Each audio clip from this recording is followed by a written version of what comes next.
Hey everybody, how's it going? Do you like the fit? Hope you're having a good 2023. I know it's been a while since I've been here. Let me know if you can hear me, because I have no idea. It's been so long since I've done this. Hi! Hey Steffi. How's it going? I got one of my favorite mugs. It's very large and it contains a lot of hot chocolate. I'm very excited because I wanted a snack, but I was thirsty. The buzz is back a bit. Let me see if I can do anything about that. Probably not, but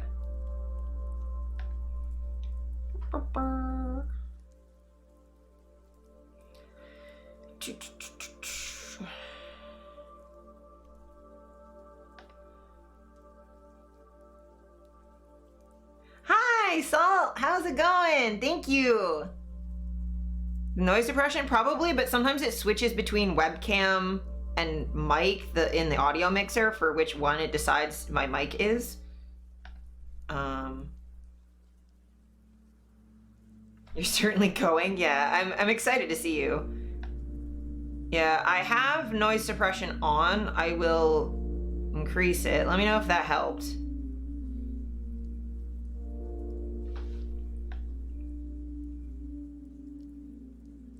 Disable the webcam mic? Well, that's the mic that, well, one second.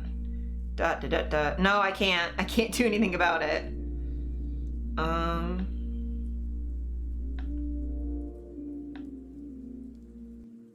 That's helped? Okay, cool. I just increased where the noise suppression gate was, so. Hi, Lily! Hi, Ellie Beans. Will likely be lurky, still at work with 15 plus calls waiting queue. Oh my god, that's a lot. I hope you can get through them quick, and then you don't get any like Karens or anything particularly difficult, but I appreciate the lurk. It's good to just have you here. My computer is dying because it's the one thing I forgot. I'm like, oh god, I have 18 different things I have to plug into the back of my laptop. I forgot that the power was one of them. I've got a light, the capture card, the internet. Okay, there we go. Now my computer's not dying. Oh yeah, I should give you like the full fit, because it's a full, look at that. Look at how handsome I am. Look at that. Look at it. I feel so handsome, you have no idea. I feel so good. I've been feeling myself all day. So I had like a shoot today in this, and I was like, oh, well, I haven't streamed in like a million years. It's 3 months. So I should stream and like make it a whole big thing because I'm in a suit today anyway. But like, look at that. Look at how handsome. You look fantastic. Thank you, Salt. I appreciate it. Also, these pants, look, these pants in my butt, look at my butt. My butt is so good in these pants. I'm very happy with these pants. With their plaid suit. Shut up, I said checkered. I didn't say it was plaid. It's houndstooth. And this is like a checkered shirt. And I was like, I've never worn male formal clothing before. I don't know what patterns work. I think this works though. Cause I have like a blue-gray, they're not in here, but dress shoes that I was wearing with it. I just didn't want to wear shoes on the hardwood because that'll hurt my feet, and as much as I hate my downstairs neighbors, I'm still better than them, so I'm not going to wear shoes in the house. They are good pants. I believe Salt has the same suit. And they look good on him too. We really need to go out someday and just have matching suits and just be obnoxious.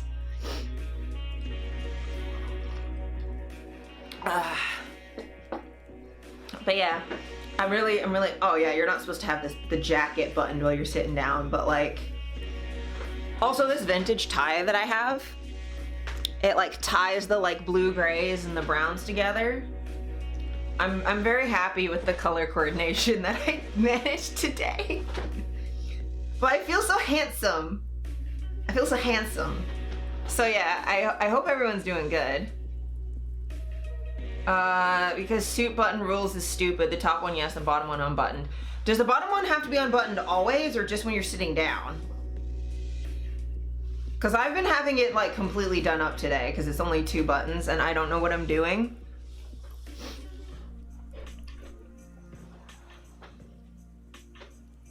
Yeah, matching suits would be so cool. When we have our first actual like going out for our anniversary together, because we've been dating for 9 years and only decided when our anniversary is like a month ago. We should go in matching suits and like go out somewhere.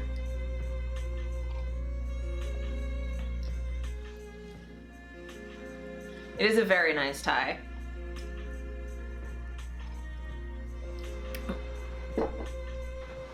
But I am so thrilled with my outfit today.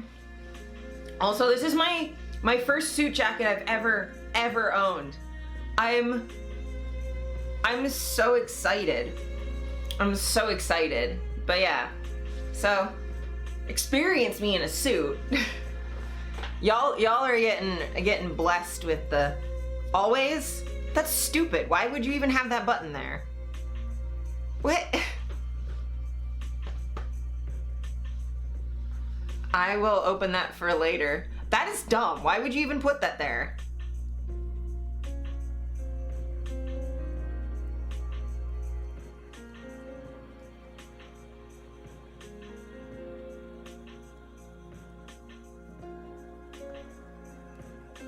That's really stupid. I don't like that at all. That's dumb. I hate that. Though, to be fair, in all of my button-up shirts, I always leave like the last couple buttons unbuttoned because I have hips that men apparently don't normally have. Like, legitimately, this shirt fits perfectly. Like, clearly. Like, there's like even extra space in my waist. I cannot button the last couple buttons because I can't pull it over my hips because my ass just won't quit. Full unbuttoned when sitting. I was looking at it and apparently all of them it's full unbuttoned when sitting, and then it's for single button you button, for 2 you only do the top, and for 3 you do the middle one and then maybe the top. It's stupid. I hate it. What's the point? But anyway, so I haven't streamed in 3 months. Oh, when was the last time I actually streamed? It would have been mid-November. So I'm going to apologize for not streaming when I was like, I'm going to stream every week, and then I didn't. So the reason I didn't is because for work, I had to start working Mondays, like holiday Mondays, which is fine. I haven't reached the Uber level of tuxedo yet. That is true. I do have tuxedo pants that I just wear with a vest because I don't know what I'm doing. And with a butt like mine, I can do what I want. But yeah, so I've been working holiday Mondays and then occasional other Mondays, and I've just been super exhausted. And then the start of December, I went to Disney for a weekend and then came back and then was working a whole bunch. And then left for 2 weeks to go see my family for Christmas, and then came back and worked a 70-hour week. I'm not joking. I worked 70 hours of just my admin job, and on top of that had like shoots and other things to do. And then since then I've just been like literally sleeping every moment I have that's not been like shooting and editing and things. And there was also a photo set that I had to I shot just before I left for Christmas break and didn't get to edit it until I got back because it was not appropriate to be editing at my parents' house. So I had to edit when I got back. Yeah, no worries, Salt. So I had to edit when I got back, but it took like forever to edit because I decided I was gonna do a bunch of like really cool cyberpunk overlays with photos that I took in Japan. Thank you, No Pass. Welcome in, welcome in. Thank you. I'll give you a full fit check. Look at the pants. Look at the pants. Suit. feel so handsome. I feel so good. This pose also really works for me. I feel like I could be in the FBI, but in the 70s, because in my brain, the 70s was brown. Just everything was brown. That suit fits better than any of yours ever did. Oh, well, thank you. I mean, I had the benefit of, I went to Uniqlo, which is like a Japanese, like sort of fast fashion-ish brand. But like Japanese suits tailor very like flared, which works for my body type really well. And Salt went with me to help because I had no idea. And I just fit in men's pants better than I fit in women's pants. Like women's pants, either they're like up here and they like can't get over my butt and are gaping, or like they fit here but I can't get them up. It's silly. The style would also fit Mikey. Reminds me of Old Britain as well. Yeah, the London suits that like flare. This one doesn't flare quite as much as like a British suit does, as far as I can tell from like diagrams. But like I have to have a suit jacket that flares because of my ass, otherwise I wouldn't be able to button it up. But yeah, it like, I mean, it's only a single vent at the back, which I at least knew to snip the fucking thread on the vent. The number of people I've seen who don't know to do that is ridiculous. But yeah. Yeah, it fits pretty well. I keep buttoning the bottom button. I'm gonna just continue to do that because I don't know what I'm doing. But yeah, I'm a big fan of it. I also had flares on my suits, but I did not think I needed to cut them open, only the fucking pockets. Yeah. Yeah, this one, the vent in the back came stitched closed. Probably just to keep it when it's like hanging up so that people don't like fold the vents or whatever weird. The pockets, yeah, all these pockets weren't sewn closed. A lot of women's clothes come with the pockets. Either they're decorative and not real, or they're real but sewn closed. It's very irritating. Put his phone in pocket. Phone falls on the floor. Ah. Yes. I've had that with a lot of women's clothes. Also, this is fucking me up, right? So my parents got me a new phone for Christmas. I'm getting a different phone case for it. Like, I like purple, but this is a little loud for what I normally want for a phone. But so women's pants, I can fit like this much, just this much of the phone in, right? Like maybe. And then what? I can't, no women's clothes have pockets that big. What are you talking about? Oh, hi person who is spam. Hi. Wait, let me just switch over to my I want you to go away tab. No, I flex to them with my big pockets. Yes. Where's my mod button? Oh, I don't know how to mod chat in this view. Show mod icons. Yes, please do that.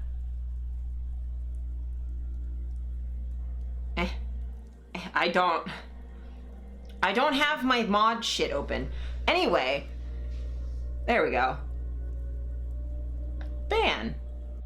Bye. I figured it out.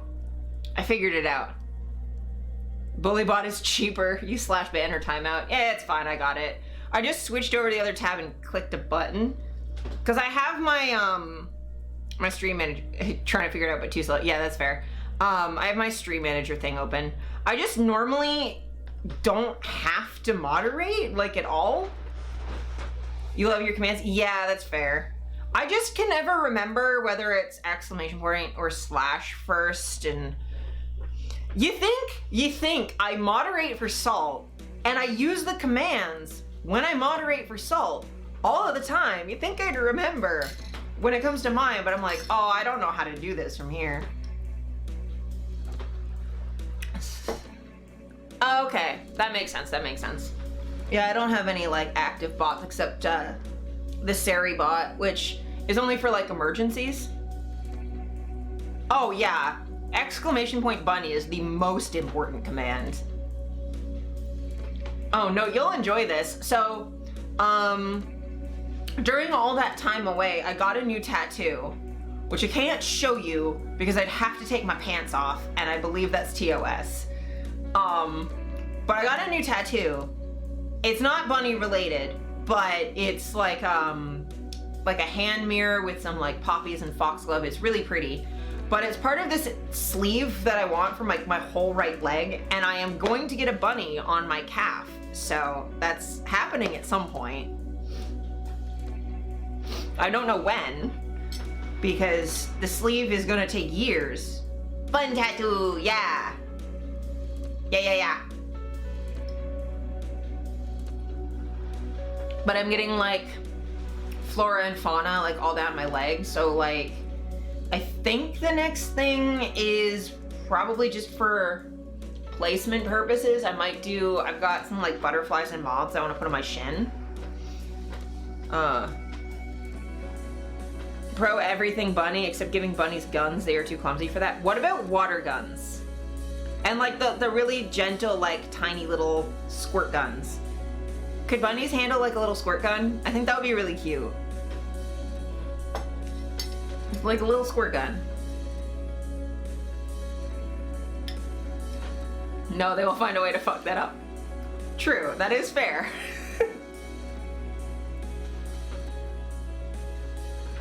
And I'm pretty sure if you spray a bunny with a squirt gun, it would get really angry at you.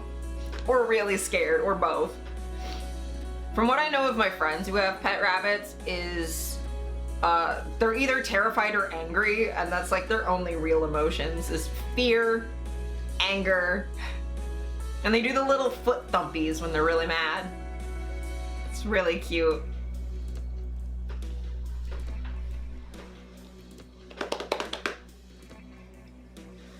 They just skedaddle. My father sometimes sprayed mine with water just to annoy them. It was really funny. Yeah, that sounds about right.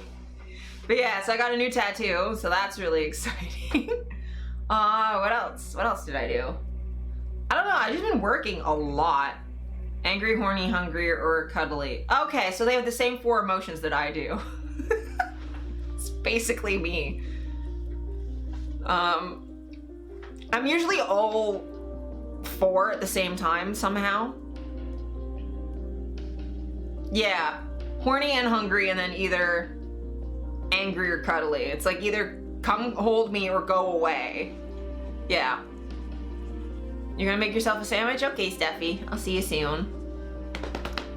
But yeah, I'm glad to be back streaming. I've missed you guys. I just, I have been like obscenely busy.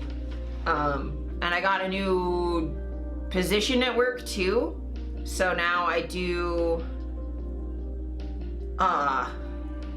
extra responsibilities that involve me being on the computer every day. Every single day I have better work. It's not so much that it's better, it's just like an expansion of my like existing responsibilities. Where instead of just doing like administrative and scheduling things, and like sales and that sort of stuff, I'm now in charge of like the like updating the like web stuff. Your job is 8 hours of computer per day. Yeah, my admin job is 2 14-hour days, roughly. So it's 8 a.m. until 10 p.m. Saturday and Sunday, and then I also work usually a couple hours Friday night, just because like whenever I'm handed we do our handoff or whatever. I also sometimes work Fridays if it's like a holiday or my boss needs some time off to do something or whatever, she's leaving for the weekend. Or like holiday Monday, sometimes I'll work a whole Monday. But yeah, I usually work roughly 30 hours a week just doing that job, sometimes more.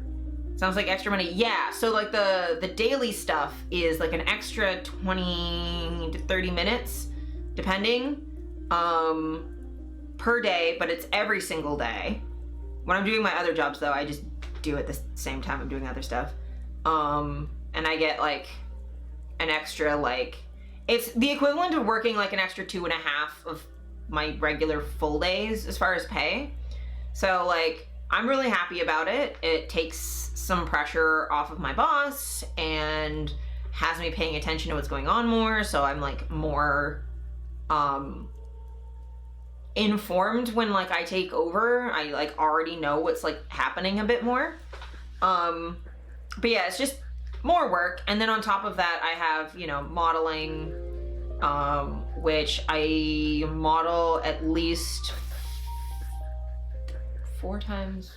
I usually work like 10 modeling hours a month at least,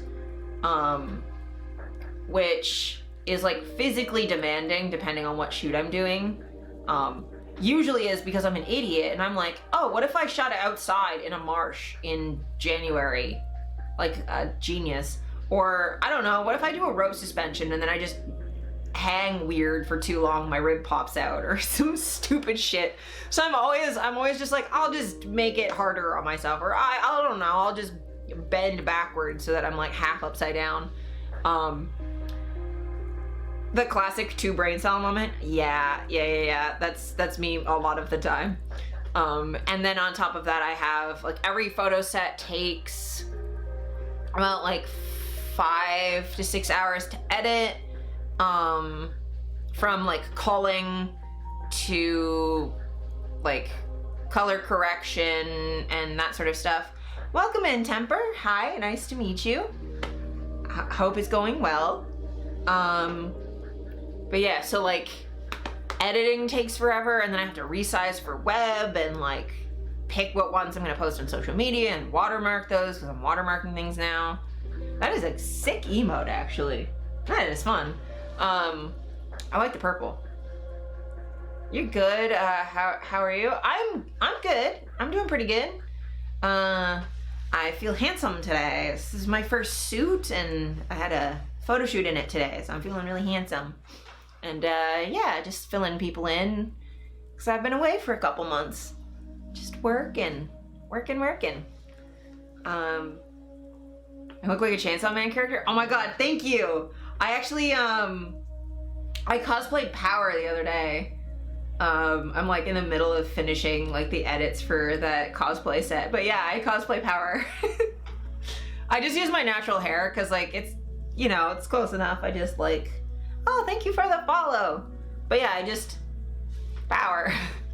I just part my hair and there it is. I just have to like, it's a different, like she wears like a black tie and like a hoodie. But it's pretty close. I appreciate it. Yeah.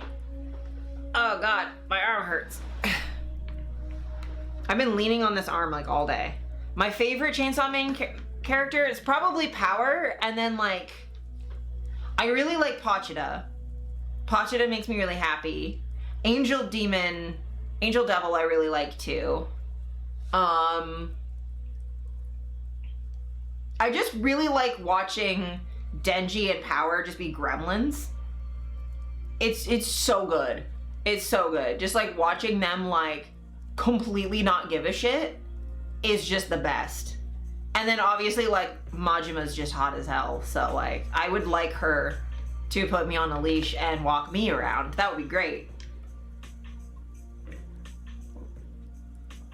Or yeah, I think it goes like Power, Pochita, and then like Majima, Angel, Denji. This is like my top couple.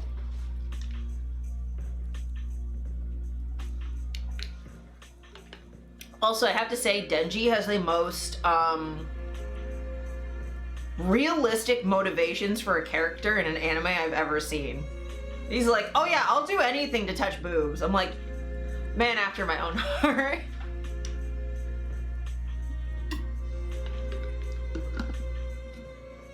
Okay, no pass. I'll see you in a sec. Booba good. Booba very good. I'm gay, so I'm very into boobs. Just opie.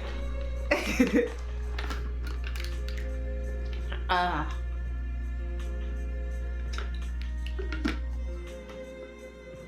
finished on my hot chocolate like way faster than I intended to. I'm just really thirsty.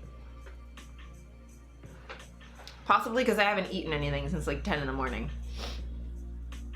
Because I was shooting for hours. Let me see, I can maybe show you some like a quick preview. I'll have to see. Cause I did rope stuff. Can't show you that.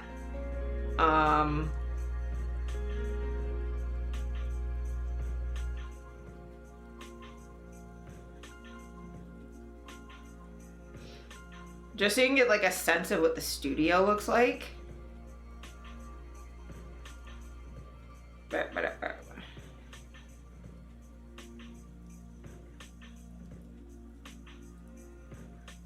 Oh no, that is just me completely naked. Never mind. I'm like trying to find, I'm pretty sure we took photos of me in my suit. There we go. We took a video. Hopefully you can see that, kind of.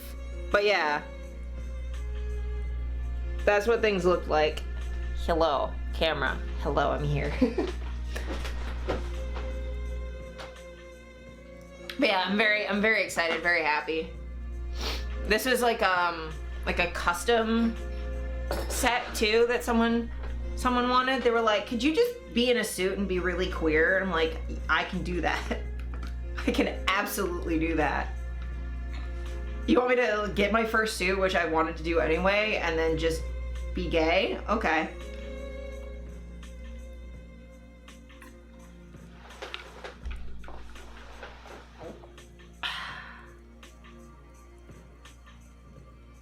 I'm having such a good day. Which is surprising because my neighbors were extremely loud until like 1:30 in the morning and then woke me up early this morning too. So I was like grumpy first thing in the morning. I was like, please be quiet.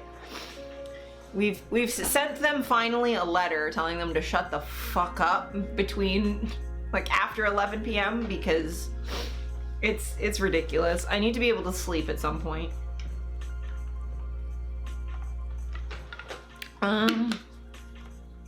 But yeah, it's been a busy little bit. What else did I get for Christmas that's like remotely interesting? My sister's partner got me hot sauce, and my dad got me a new phone. What else did they get me? I honestly can't. They got me a lot of soap.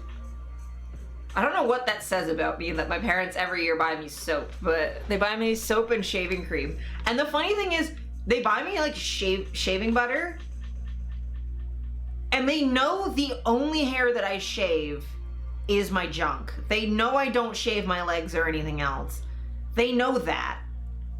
They are fully aware, and yet they do that every year. I'm like not mad about it, but like, Dad. Oh man. And my dad actually did buy me the new phone case. We're just waiting for it to ship because it wasn't. He wanted to wait until I opened the phone to be able to like know what one it was and see what case I wanted, because he knows that I know how to find like cool shit. So yeah, I got this like really cool like laser cut like wooden case. It's got like a big skull on the back and filigree and like a big rose. It's really pretty. But they're like, yeah, our shop is closed for the holidays, so we'll make it at some point and then ship it to you, but it's gonna be a bit. Yeah, so they got me a phone, I got hot sauce, I got soap. They got my partner a Star Wars Lego set that I'm very excited for us to build together. Steph and I are going to make a TIE fighter, and I am going to be really happy. And then, God, I can't remember fucking any. My brain, I have like one brain cell today. I am very sorry. But yeah, it was good just to spend time with my parents too, because my dad cooks really well, and it was nice to just have him cook me food. Because he made a steak and turkey, and he's just unreasonably good at cooking, and he makes like really good like gingerbread cookies. They're like ginger snaps or whatever. They're so good and so spicy. Yeah.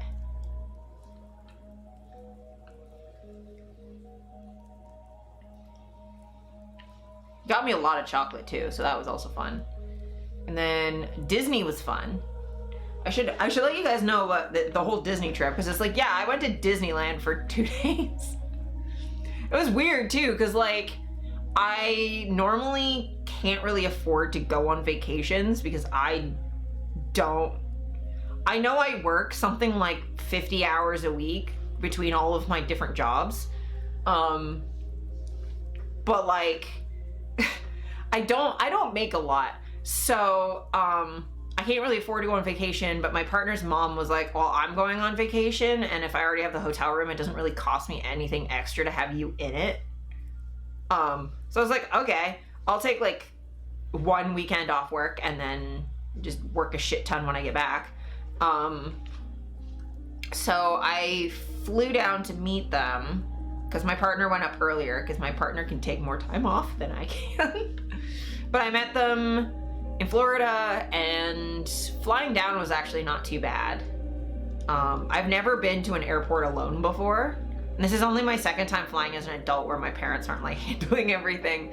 So it was interesting. I wear like a big, I think you guys have seen my mask, but the mask I wear, anytime I have to travel somewhere is this one. So like, you know, I'm in the airport and I'm like wearing this fucking thing, which is incredibly effective. I wore this in the airport and on the plane to Florida, and then in Florida, and then on the plane back to Canada through like 2 airports, and I didn't get COVID in the United States. So this shit, like a proper fitting, like, cause this is airtight. This shit works. Mask, please. Internet is resumed. My rider has now moved from the shoe rack to the living room. Hell yeah. I just started talking about me going on vacation to Disney. But yeah, so like, this thing, incredible. Really confusing to the airport staff. They don't know what this is. They were so confused. They're like, what is that? I'm like, it's a mask. We're in a pandemic. It's 2020. Like, it was like December 2022. I'm like, are you okay? You're all wearing like medical masks, which are better than nothing, but like, this shit's airtight. The seal is N95 masks held without issues. I only got COVID ones. I stopped wearing them. I lasted until August 2022. Yet I still mask constantly, partially because like I have health issues and a lot of my clients are older, and then even some of the photographers I work with are immunocompromised or have immunocompromised family. And then my dad's also about to turn 65, so when I go visit him, I'm like, I don't want to get you sick. So just like, I can't mask when I'm modeling. I can't mask when I'm just doing full service and seeing clients. So in order to protect them, I have to mask like literally all of the rest of the time. So I mask anytime I'm inside. Unless I'm with people that I know that are like I know are okay, like people that I trust. Like when Salt comes over, like I'm not gonna have my partner wear a mask in my house. You do mask if you're sick. You also mask in the office because of a colleague with health issues, or if you're with your grandparents. Yeah, that makes complete sense. And I also understand it's like, it's different if you live rural. Like here in Toronto, I don't go to restaurants at all anymore. If I'm going to eat restaurant food, I get takeout and eat it at home. Because the COVID levels are higher here. You can't distance at all. A lot of people aren't masking, and just it's a lot more difficult. Whereas where my parents are, like, I feel a lot more comfortable going to a restaurant unmasked because it's rural, there's not as many people. Most people there, like, there's like not really any COVID cases in the area. So like I know that it's very different depending on like where you are and what the like spread is like in your area and that sort of thing. And like I don't mask when I'm outside unless like it's really cold and that's just to keep my face warm. Or like if it's really crowded. But like I'm in an airport. I'm like, I'm gonna be in a tube of recycled air for 3 hours. I think I'm gonna wear my best mask. Also, that one's really comfortable. It's really nice because it doesn't touch my face at all. And it's airtight, so it's really nice. The city was way better with people having on masks, even after restrictions lifted. The rural areas hated that. Now the masks are going off now everywhere because mandates have been lifted for like a year. Last mandate are falling in February for trains. Yeah, here in Canada, especially Ontario, the mask mandate dropped like a year and a half ago. And like, yeah, like it's not like mandated on planes or anything like that. But I will say, just while I'm talking about masks, so like flying down was a Canadian airline with Canadian air staff, like flight attendants and stuff, and mostly Canadian passengers flying out of Toronto straight to Orlando. And all of the staff were masking, and like more than half of the passengers were masking. It was incredible. I was like, this is much more than I was expecting. I actually feel great. And then I had 2 flights back. I had one from Orlando to North Carolina, and then for a connecting flight back up to Toronto. And flying from, and both of those were American Airlines. So flying from Orlando to North Carolina in the US, no one on the plane except for me and my partner were masking. Not a single person. None of the staff, none of the passengers. And then from North Carolina to Canada, none of the American Airlines staff were masking either, but like a good chunk of the passengers were. Maybe not half, a little bit less than half, but like a decent amount were masking again. I'm like, you can immediately tell the difference between Canadians and Americans just from like, if you're in an airplane, if they're masking, they're not American. They just aren't. You had it mandated on planes until the politicians were found not wearing masks on their private flights and a curt saying, nah, you have to, fam.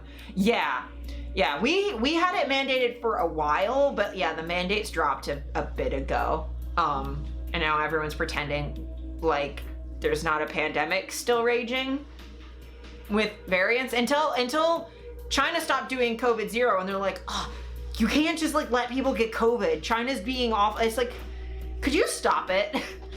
I thought COVID was no big deal. You fucking, it's a big deal if the Chinese get it, but and like aren't making your cheap shit, but oh, it's totally fine if like American workers get it.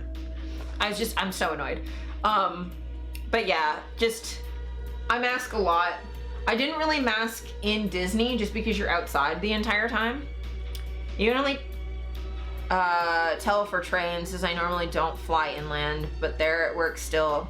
That will go down when the restrictions lift, which is not too bad as we have less than 100 cases per 10,000 people or so. Yeah, that's not too bad. That's not too bad. I don't even know. Like, Ontario stopped tracking numbers like a year ago. Like, legitimately. And like, I had top surgery a year ago and I couldn't get tested.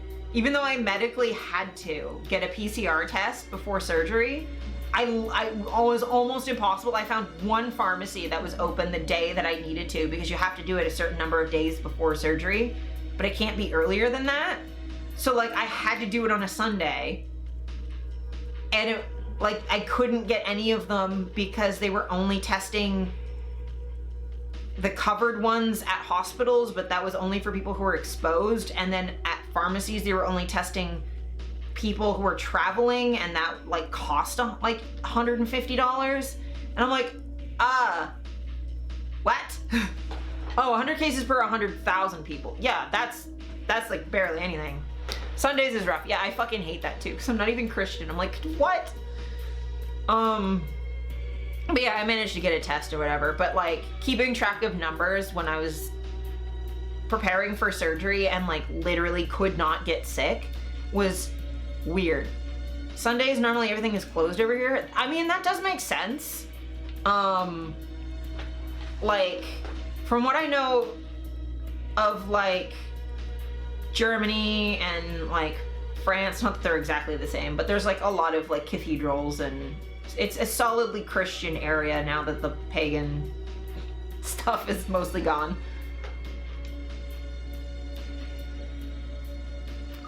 But Canada is interesting because we're technically a Christian nation,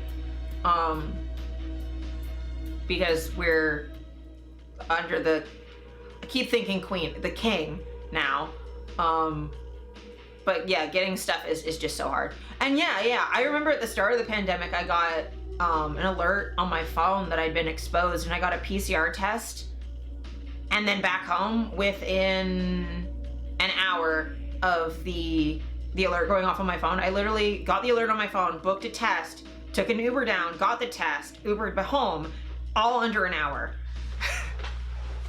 And now I can't. I think atheism is not the biggest religion over here. I also need to live the church. Fuckers charge me 40 euro a month. That's a lot. I'm personally a Satanist, so I'm like religious, but also kind of an atheist. We consider ourselves non-theistic because we're not theistic, but we're not religious. But yeah, we don't have church taxes here, but we do have, like, you have to decide if you want your taxes to go to public school or Catholic schools, because we have a like publicly funded Catholic school boards in Canada. That's fun. That's a fun thing that we have. And the Catholic school boards really don't like sex education or gay people, so that's also fun. I love that. When you got COVID, you would have to walk to the train station and get a test. You were feeling like shit and didn't want to walk through highly crowded areas. I just said, fuck it, I'll be home. Officially, that was not allowed. Interesting. Yeah, we had this like really fun thing where you couldn't, like, getting tested if you were symptomatic was like, you'd have to get to a hospital, but you couldn't travel anywhere. So you basically had to like forcefully expose an Uber driver. It was pretty much the only way. Yeah, that makes sense. It's the fucking, I took COVID like extremely seriously, and I still do, but like, man, the government doesn't know how to handle like just basic public health things. It's like they were refusing to like even do that remotely properly.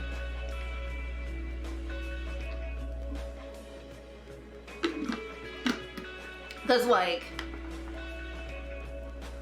it just baffled me. Oh, but also with the mask. So when I was in the airport in Canada, they asked me if it had metal in it, and I said no, so like let me go through the metal detector, and I only had to take it down for when they had to look at my passport, and otherwise they just didn't care. But my god, the TSA agents fucking hated this thing.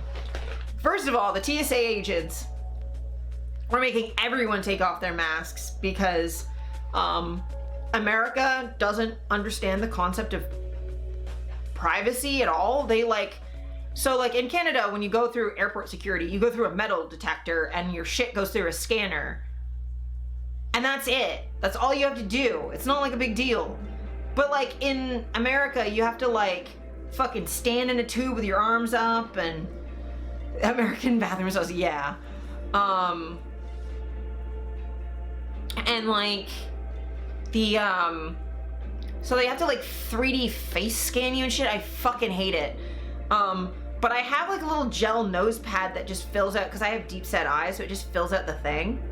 And like, that's fine, but the TSA agents don't know what silicone is, so they threw it out and then tried to gaslight me about it, and I was so mad. I'm just gonna scroll back up. You're over it a bit. Vaccines have been giving out. Everyone who wanted could get as many shots as they wanted, and the virus won't go away. At some point, we need to learn to live with it as a new sickness. I don't disagree with you, but I feel like learning to live with it, like, doesn't need to imply letting people die for no reason. Like, the fact that deaths from the flu almost completely went away when we were all masking, to like several strains of influenza went extinct because of masking. So like for me, learning to live with the virus, like a virus that I know could kill me and give me brain damage, means learning to live with wearing masks and assessing ventilation. Like obviously I'm not gonna not live my life because there's a virus, because there were viruses before, but like you'll use masks if I'm sick. That changed, but I do not see lockdowns and mandates as the future. Yeah, lockdowns not so much. Lockdowns were useful when the cases were low and you could use lockdowns to prevent spread, but at this point it's so widespread, that won't work. Mandates, I can see, for me, I feel like mask mandates should still be a thing for like hospitals, pharmacies, like anywhere that disabled people should have a reasonable access right to, like,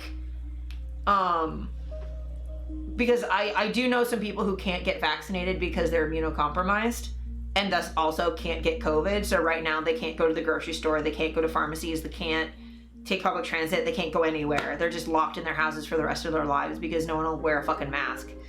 I feel like living with the virus should be like, okay, let's put in proper HVAC ventilation in public buildings. We can do that.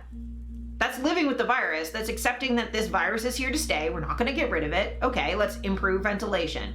Let's do things like make sure we all keep hand washing properly.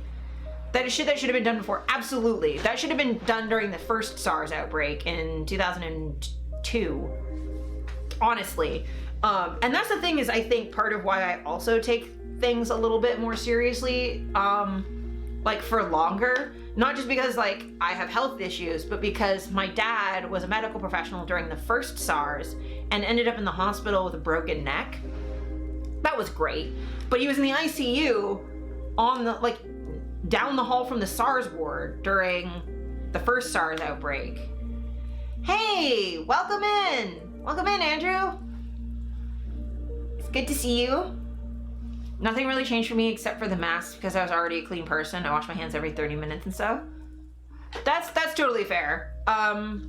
For me, broken neck sounds like close up. It absolutely was. It was a whole thing. And he's not like paralyzed or anything. It was technically it dislocated, but it was like a whole thing. Yeah, he's fine. That was, oh God, like 20-ish years ago. He's good. He's had an aneurysm since then and got better from that too. He's great. But he dislocated it / kind of broke it. I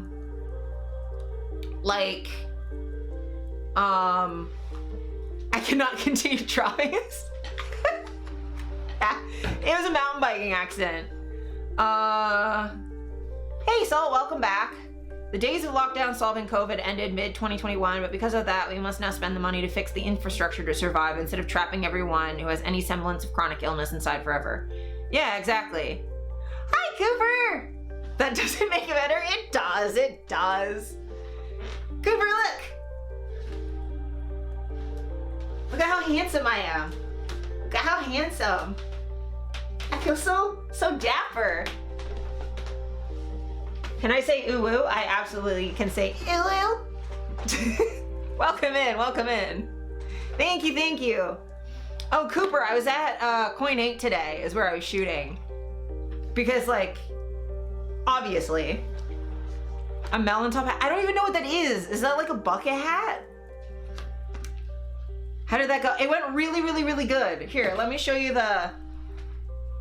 Do I burn churches? No. I don't. Hi.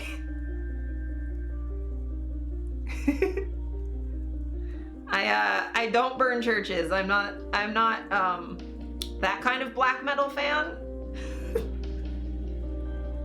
Coming in hot there, Hasu? Yeah. I mean, I do have Satanist as a tag, and some people don't really know what Satanists are like. But no, I don't burn churches. There are Satanists that have, but those are usually the Nazi kind. I'm not one of those.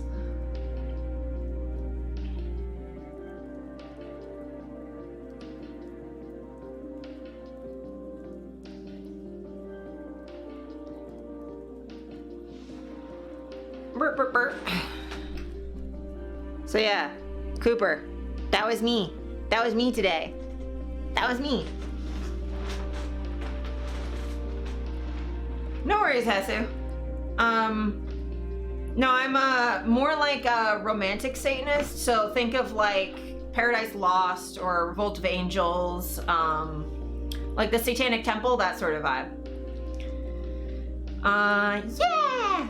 Okay, melon hat. Let me look at the melon hat. Oh, yes! Yes. It's like kind of like a bowler hat. I get what you mean. I have something kind of like that. Where am I from? I'm from Toronto, Canada. That is where I am currently. I don't have a bowler hat, but I have something similar.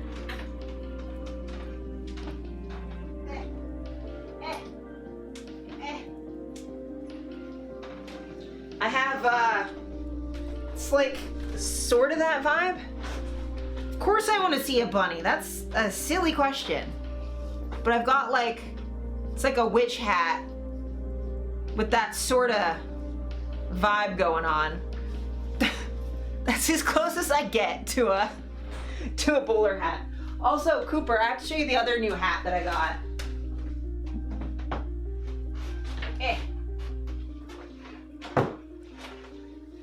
I got this just before Christmas.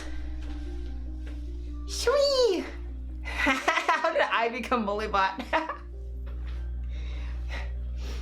Saul got bullied into being a bot. I got a Ouija board hat.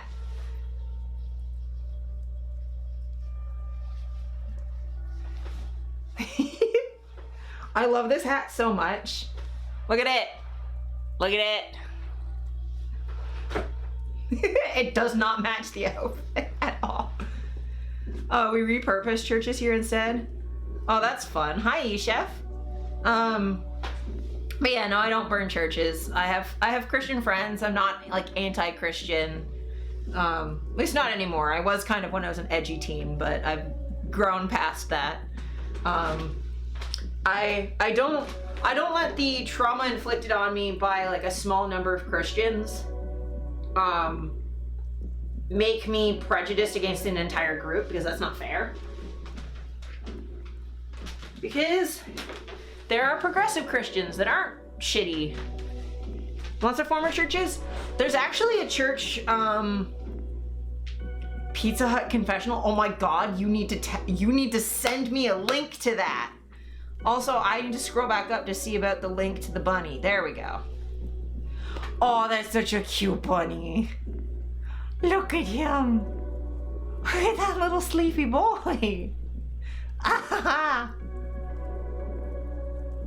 Listen to Mayhem. Mostly Cradle of Filth, but I do know of Mayhem.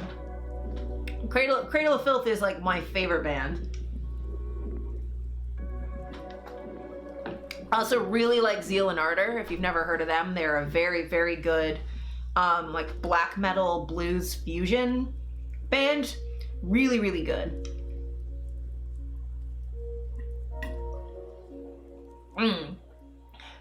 But a Pizza Hut confessional sounds like just the Pizza Hut bathroom.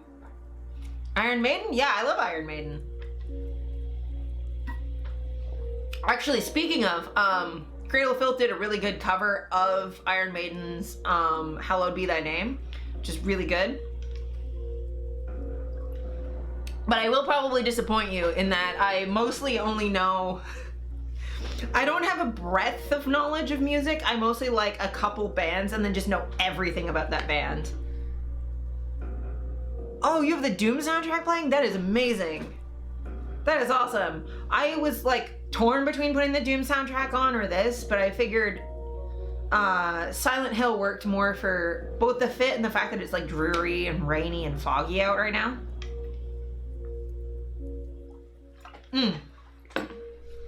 Thank you for the follow though, Hesu.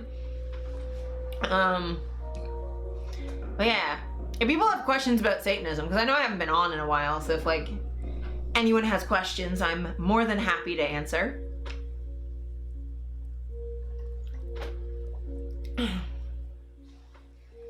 I mean, I can get like the basic misconceptions out of the way pretty easily.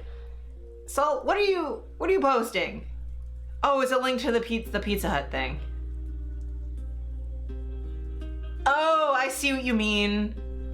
I see what you mean. I'm retweeting that. I gotta. That's hilarious. But yeah, I love repurposed Pizza Hut.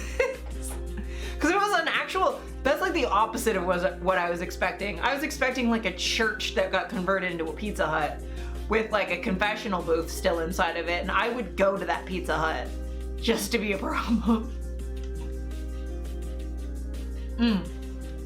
So yeah, I can get like basic misconceptions about Satanism out of the way if we're here.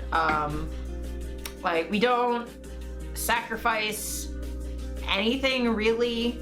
No children, no humans, not really animals either. If we sacrifice anything, it's gonna be like the same like sacrifices that like Wiccans do, which is like, you know, like cakes and wine and that sort of thing. We don't believe in a literal Satan. At least TST style romantic Satanists don't. We revere Satan as a symbol of rebellion from unjust tyrannical authority and freedom and compassion. Yeah. More in the line of the romantic Satanist authors of the 1800s than like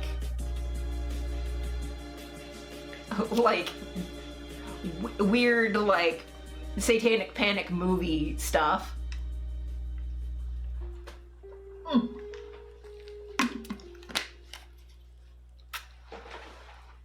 Water. So yeah, so I went to Disney. I got sidetracked really badly. I went to Disney, and the first day we spent at Epcot, and I had a really good fun time, and the rides there are really fun, and I had a blast. It was a good time. And I enjoyed the warm weather, and I had fish and chips at the England Pavilion, and Disney. I rode the most intense nausea-inducing ride Disney has, which is like the Mars like flight simulator thing where it simulates flying in space. It's got like barf bags. It's the only ride at Disney that has like a fucking barf bag at your seat. Because it's like a centrifuge that you go in that just like spins really fast and makes you feel like you're in zero G. And yeah, I managed it just fine. There's like health warnings everywhere being like, do you have any heart problems? Please don't be on this. And I'm like, oh, I have heart problems. This is not going to make them worse. I will be fine. I have low blood pressure. This is actually going to make me feel better. And it did. I felt better. As we like lifted off, I was like, oh, we're spinning up and this doesn't feel great. That's kind of disorienting. But then once you're going, it's like, I'm fine now. So I did that. There was like a Guardians of the Galaxy ride, which Guardians of the Galaxy is fine. I don't like Chris Pratt, but the ride was really, really fun. Cause it like the car that you're in is like a 2x2 like car, and there's a bunch of them in a row to make the train. But each individual car can rotate and independently, and just so you'll start the ride and you're like going forward, and then you stop, and then you shoot backwards, and your cart turns sideways, and then you're going sideways, and it's all in like the pitch black with stars everywhere, so you're just like hurtling through space, and you like orbit like moons and shit. It's a lot. But that was really fun. There's a test track one where you can like design your own car, and then we made a high-powered, fuel-inefficient brick of a truck. We made we're like, what if we make the worst vehicle ever? And we did. It was great. So yeah, that was really fun. The fireworks were fun. We had a blast. But the highlight of being at Disney is the second full day that we were there. We spent the entire day at Hollywood Studios. And the reason we did that is because I wanted to go to Star Wars Land. So I went to Star Wars Land and spent all day in Star Wars just losing my fucking mind. And they did an incredible job. Like, honestly, it's so immersive. There's like an X-Wing, and then there's a fucking Millennium Falcon when you get in deep enough. There's a fucking TIE fighter. And like in one of the rides, it's impossible to explain this ride because it's like a trackless roller coaster kind of thing with like, it's got a mini drop tower in it. And it's sort of got like a simulator thing going on, but you don't have to wear glasses. It's fucking wild. Like at one point you get fucking attacked by Kylo Ren, and there's like another part where you're going through a room full of like AT-ATs. And then yeah, the like drop tower bit is to like, you go into an escape pod to get out of this like Imperial Star Destroyer, and it drops you out of, like the escape pod drops out of the Star Destroyer, and that's when the drop tower happens. The entire time you're in this fucking cart. But before that, you like, there's like all this shit that happens. It's so immersive, and it's impossible to actually explain this ride. Because like you start walking into a ship and it's like immersive where you're like a rebel, like refugee or whatever, and then you get captured and you get out of your ship and you come out the same door you came in, but it's not Batuu anymore. Now you're inside of a Star Destroyer and there's like 24 stormtroopers just standing there. And there's a window to like a fucking dogfight of TIE fighters and X-Wings out the window, and you're like, that looks like space. There's a bunch of stormtroopers, what the shit? Let me see if I can find pictures. It was so fucking good. I think I still have pictures on my phone from it. It was incredible.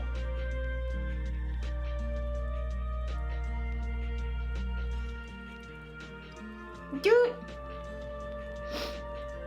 And I think I took the pictures off my phone.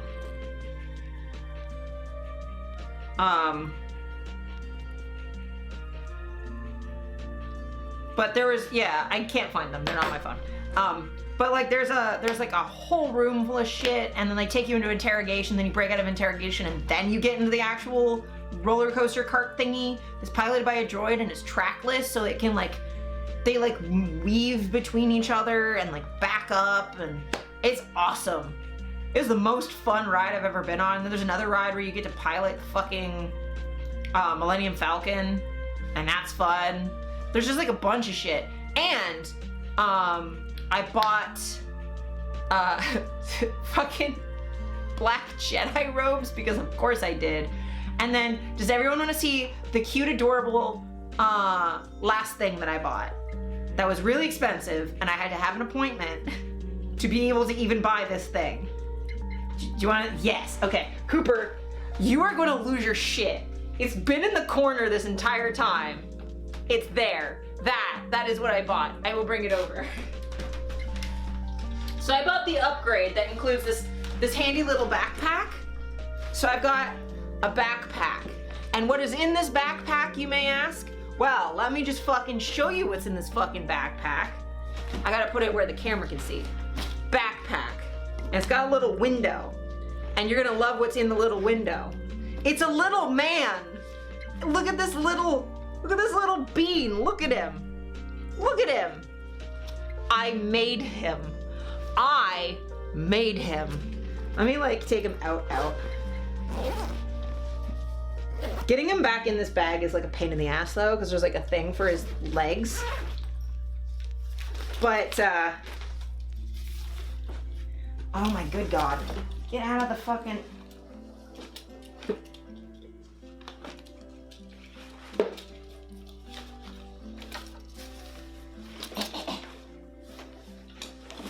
There we go.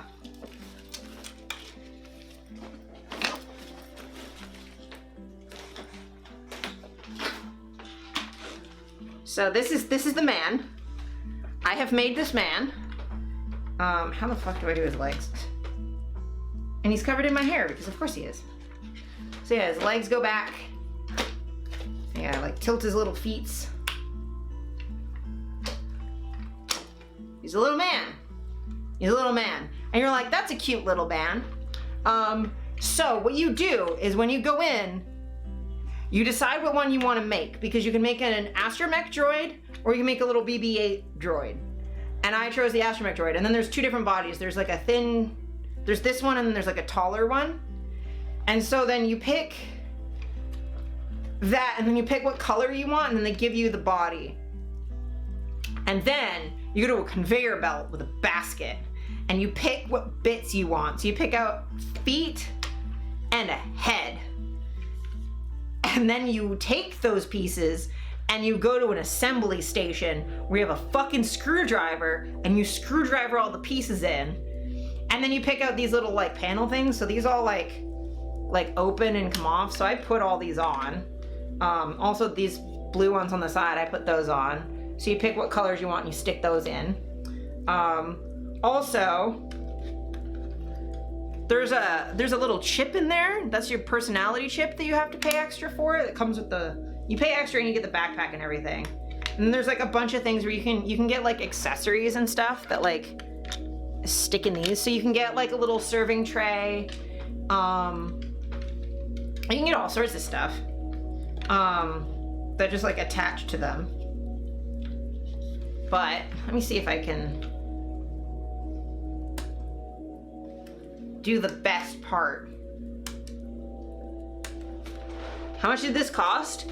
I think the base cost is something like 100 American, and then you can spend like an extra amount to get the backpack and the personality chip that has like extra stuff in it. But like, so he's great. He's great. Not you can see him from there, but like give me a second. So it comes with this shit.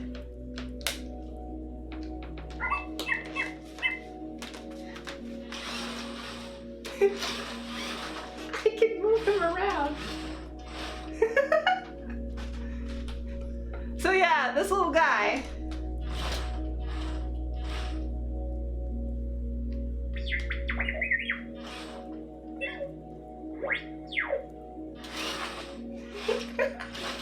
I have a little droid. He gone. He's back.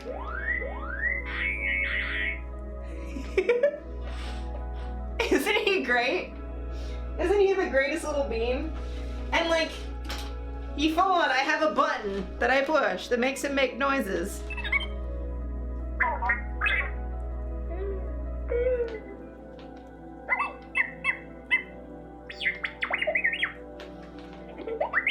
So you can buy different personality chips, and I got the one that makes the R2 sounds. He's apparently got his scream in here somewhere.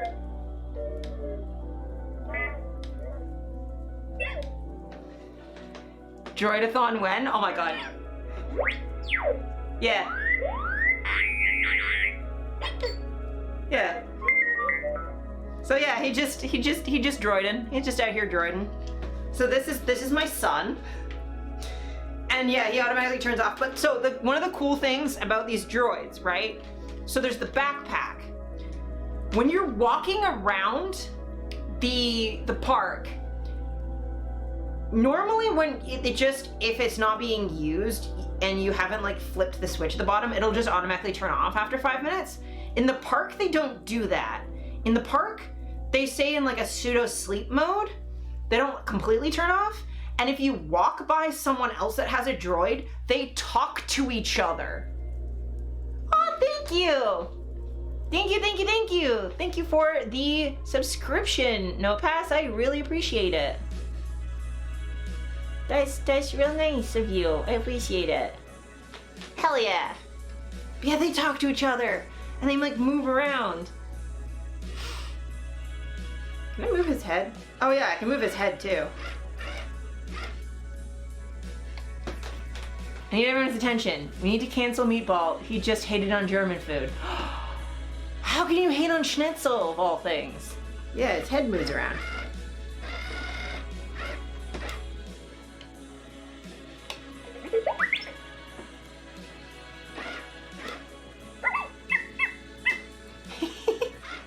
Isn't he cute? No. Hello. Anyway, that's probably enough droid for now. I'll just like... I'm gonna use my keys. But I'll just like... I'll have him just sit here and then watch you guys. He's just gonna watch stream with y'all. he's just gonna be there. There it is. There's the scream. There it is. Yeah, he's looking into your soul. He's like looking right into it. Wait.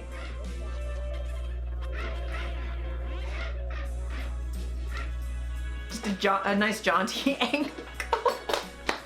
But yeah, so that's my droid.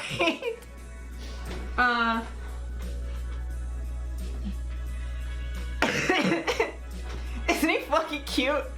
Oh, my camera just does not know what to focus on now. Have you named him? I have. So it's R3A9. R3A9, because it's an R unit, and then I like 3s and 9s. Jeff. Yeah, that's it. That's it. Jeff. I will say the skeleton, the 5 foot tall plastic skeleton in my living room is named Steve, so I love Steve. Steve right now still has his Christmas gear on, because I haven't changed the decorations for Easter yet, or Valentine's Day, or whatever we're gonna change him into. He's wrapped, because I don't have a Christmas tree. Instead, I just wrap him in red ribbon and put lights on him and put a Christmas hat on his head and hang ornaments from his rib cage, and he's my fucking Christmas tree. Salt better buckle up to fight Steve. Oh, he better not. For Azura's heart. Nah, Steve wins. Steve wins. That's definitely one of the best Disney souvenirs. It's fucking great. So you can do that, and then there's also like you can do lightsaber building, but I did that because I already have a custom lightsaber from like a third-party company, and like figured that was gonna be easier to get back into Canada than like a fucking lightsaber. If I ever go back, I'll get a lightsaber, and then have one of each, because then I'll have like just a Disney branded lightsaber and like with an actual kyber crystal and stuff. But the one I have, it's a clear blade rather than a colored blade, so I can put different, put little like cellophane discs in it, and it changes the color of the blade to whatever I want. So I can make it red, I can make it blue, I can make it yellow, green, I can combine them to make them like orange or cyan or like whatever fucking color I want. So yeah, I'm like, I would rather have one that I can make. And also, I don't think Galaxy's Edge existed when I bought my actual lightsaber a couple years ago, or if I did, it was like, there was no way I was gonna get to Galaxy's Edge. Meatball also hated on Philly cheesesteak. His food takes are wrong. Yeah, I mean, Salt, can I tell you something incredible? Speaking of weird food, who am I fighting? Steve, and Steve will win. The skeleton in my living room, you know Steve will win. Steve has my heart. But do you wanna know something incredible? So you know how I don't put cheese on my burgers? I don't put anything on my burgers. Burgers to me are a way to get beef in my mouth without needing a fork. That's all a burger is. You get a good piece of meat and you put it into some nice bread, and it has to be good bread, and you put it in your mouth. Anything less than that is a waste of time. If I wanted ground beef, I'd have a taco, right? And if I'm having a good cut of meat, then why would I put shit on it? I just want to eat the meat. However, I did have a burger. Why am I fighting Steve? Apparently you need to fight for my heart, as if I don't have multiple partners. Yes, as I share, it just gets bigger. But yeah, I had a burger with grilled cheese for the buns, and it was actually kind of incredible. I kind of liked it. I still don't think I'm a cheeseburger dude, but I kind of liked the grilled cheese buns. That was kind of neat. And it had like mayonnaise, and I was like, what is happening? There's like mayonnaise and grilled cheese and a burger all in one thing, and I was like, this is fine. I would not eat this very often because it makes me feel like I'm going to die because it's just too much. But it was nice. Yeah, I mean, I will say, like, as someone who also pretty much has an invalid taste palette, Like, I get told off for my food takes all of the time because like I don't really eat food like a person. Cause I can't eat plants. So like if someone's like, oh, this thing is really good, I'm like, it's a plant. No, it's not. That's not food. Like try and tell me a salad's good, I'd be like, no. You love that kind of, you love everything, Salt. I could give you almost any food. Okay. Okay, R3. That's fine. Hi. I'm not is he whining because I'm ignoring him? Because that actually makes my heart hurt a little bit. You believe burgers like burritos must be a fucking mess? You know what? That's fair. I believe that burgers should be meat that is good. If I don't use half of a box of napkins with my burger, what's the fucking point? Fair. Remember when we went to like, what was it, Burginator? And they had like really good beef patties and then the egg bread buns that they baked fresh for you. And I had just that plain with no toppings on it. It was so fucking good. It is so good. Like, I don't need shit. Your takes make logical biomedical sense at least. Yeah, I guess that's fair. Like, if like someone with a peanut allergy says they don't like peanut butter, it's like, yeah, you saying Reese's peanut butter cups are not your favorite chocolate is fair because you can't eat them. But for other people, like people who can eat peanut butter who say they don't like Reese's peanut butter cups, if they're not allergic to peanut butter and they're not related or living with someone who's allergic to peanut butter, I get confused. Because Reese's peanut butter cups are really fucking good. And normally I don't like things in chocolate. I'm very much a chocolate snob. I like French or any European milk chocolate that's like good quality.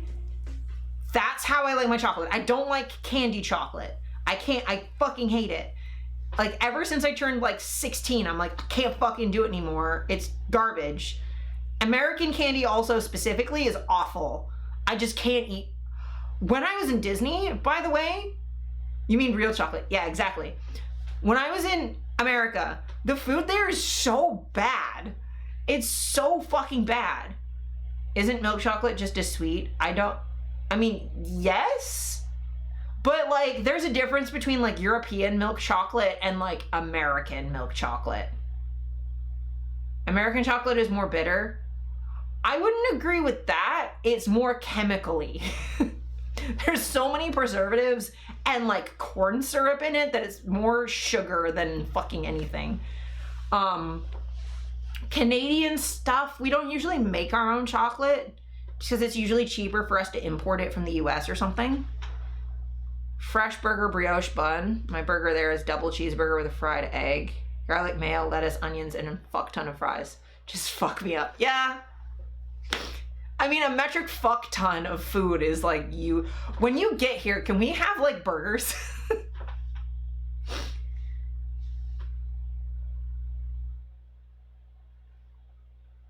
There's a whole ass YouTube video on the topic.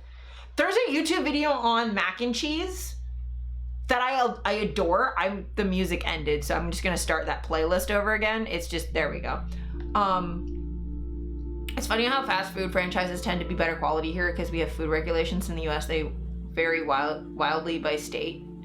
Okay, McDonald's because I haven't been to Europe. McDonald's in Canada is decent. McDonald's in the US is trash. McDonald's in Japan is fucking godlike.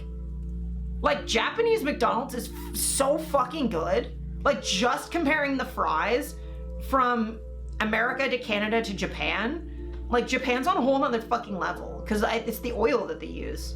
USA McDonald's is fucking nasty. Yes.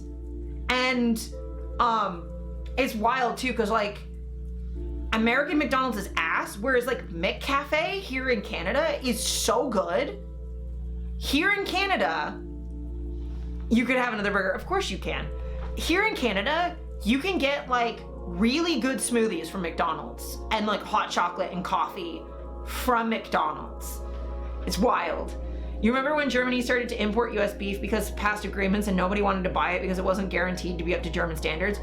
Canada has a lot of issues with that, actually, because with the North American Free Trade Agreement, we have to allow certain imports from the US and Mexico. And America gets really pissy because we don't really import their milk, because their milk is really gross compared to ours. Like, our quality regulations are really high for like meat and dairy. So like milk here in Canada is really good. Like, I drink milk all the time. I drink milk every single day. When I went to the US and had milk, I was like, this is okay, but it's like the difference between our cheapest brand of milk and our higher quality milk is like that difference the other way down to like American milk. Like the triple filtered shit that's like super expensive here. It's like, Jesus. Trade inside the EU, be guaranteed that shit is up to snuff. Yeah, I believe EU has like, the EU has like, union-wide regulations, so that makes sense. Can't do milk anymore, it's like water, I use half and half. Yeah, my stomach doesn't like high fat, so like I really don't like 0.1%. I can do 1 or 2. I can't do 3% like whole milk, which in Canada is called homo milk. I'm not kidding, it's called homo milk. Homogenized milk. It's fucking thick as hell. But yeah, I usually drink, yeah, like, I think we get 1% is what we usually get. Me and Steph. But yeah, people who like higher fat milk, like, that's fine, I get it. We have no added hormones or stuff, which the US does. Canadians, yeah. Yeah. But our meat is also much better quality. And our, I've read through the Ontario regulations for slaughterhouses and abattoirs. It's like much better than the US. Added what? Oh my god, no pass. Yeah, they add growth hormones to their cows. It's awful. Like, just random shit, and it makes people sick. Whereas like the best meat I have ever fucking had was Kobe beef in Japan, though. That shit's incredible. Hormones, antibiotics, you name it, yeah. Whereas here in Canada, you're not allowed to... Oh, you would like to try the infamous bag milk? Bag milk is great. It uses less plastic than jugs. And you can get I guess it's technically 4 liters because each of the bags are like about 1.5 liters.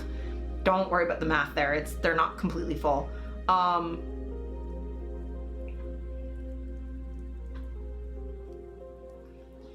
Fat, sugar, salt. Yeah, there's nothing in Canadian milk either. It's just milk. It's just straight up milk.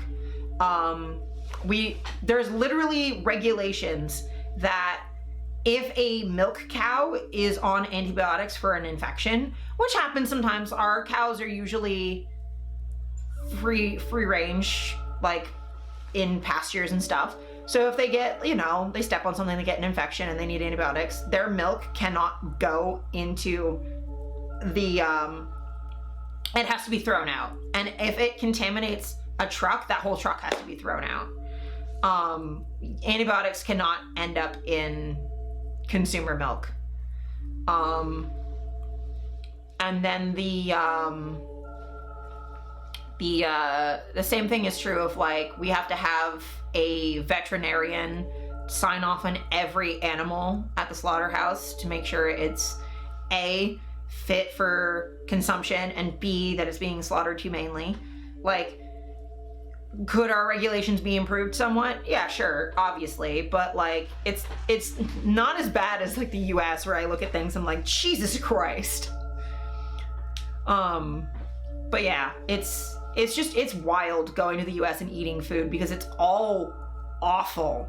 And it's not even just like that I was at Disney eating like mass marketed food for children. Like, I'm sure that was part of it, but the only really good meal I had was the fish and chips that the English made at Epcot, because all of the pavilions for the different countries are staffed by people from those countries.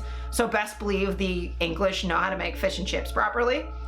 And then the mac and cheese and deep fried chicken that had like some weird ass name at Star Wars Land was decent. The pork ribs were they weren't nearly as tender as they should have been. And weirdly, the blue milk, the like weird Star Wars blue milk was pretty good. It was weird, but it was good. It was, so the blue milk, you can have blue milk and green milk. They're slightly different. I only had the blue one. And what it actually ends up being is it's rice milk and I think it's got some soy milk in it or oat milk, but it's rice milk and another kind of not milk. And it tastes like rice milk with there's like blue raspberry something in it. It's really good. It's just weird. There's a warning for people here visiting the US that the food there can make them sick for a few days because of all the added sugars. That doesn't surprise me. I used to go on vacation to the Caribbean a lot, and we'd always get warnings not to drink the tap water because it'll make you sick. I do believe there are places in the, like states in the US as well, where you can't drink the tap water. Whereas it basically makes you feel like American. Yeah. But like, yeah, here in Canada, I mean, obviously we could have fresh water at First Nations reservations and not poison them to death. That would be great. But at least in like white population centers, our drinking water is excellent. Here in Toronto, you can drink the tap water, and it took me a while to adjust to here because where I grew up has even cleaner drinking water than Toronto because they use osmosis and carbon filtering, so they don't have to chlorinate it as much, because there used to be like a shipyard and the lake was filled with heavy metals, so they had to put in really advanced water filtering to take the heavy metals and like the mercury and the lead out of the water. They also dredged the entire lake and put all that shit in a giant block of cement.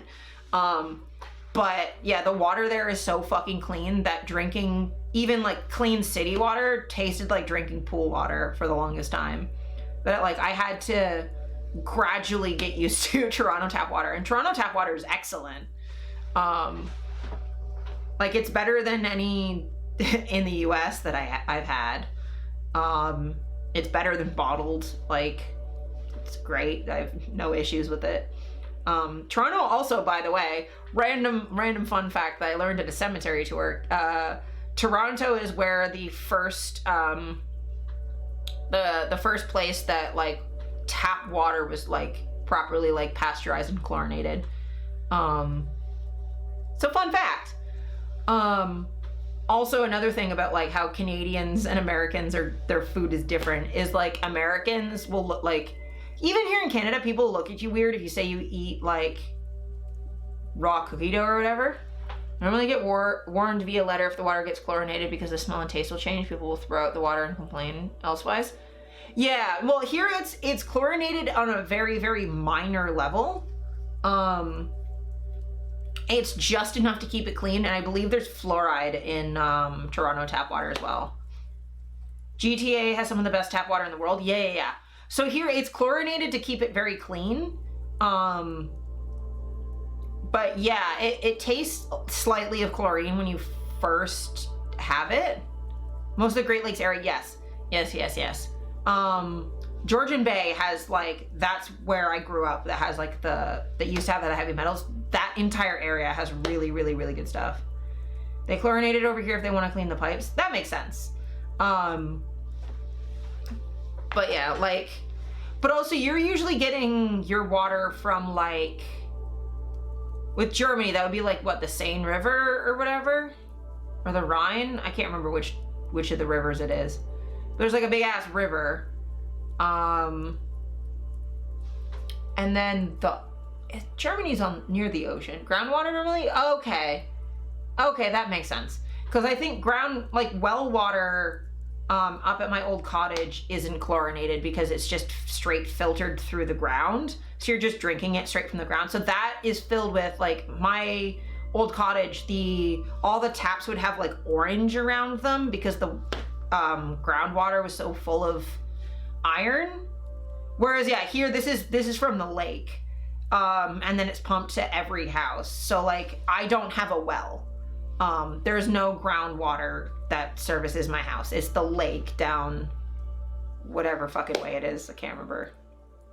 That way, I think. But, yeah. So we get it from the lake, so it's not filtered through the, like water going through, like, all the different layers of, like, silt and sediment to get to groundwater level filters itself. Like, here you can drink out of, like, a waterfall, but I wouldn't just drink, like, standing still water. There are even some open groundwater stations where you can get it directly from the ground. Same water is used for the water supply. They do clean up the iron and stuff a bit. Yeah, that's fair.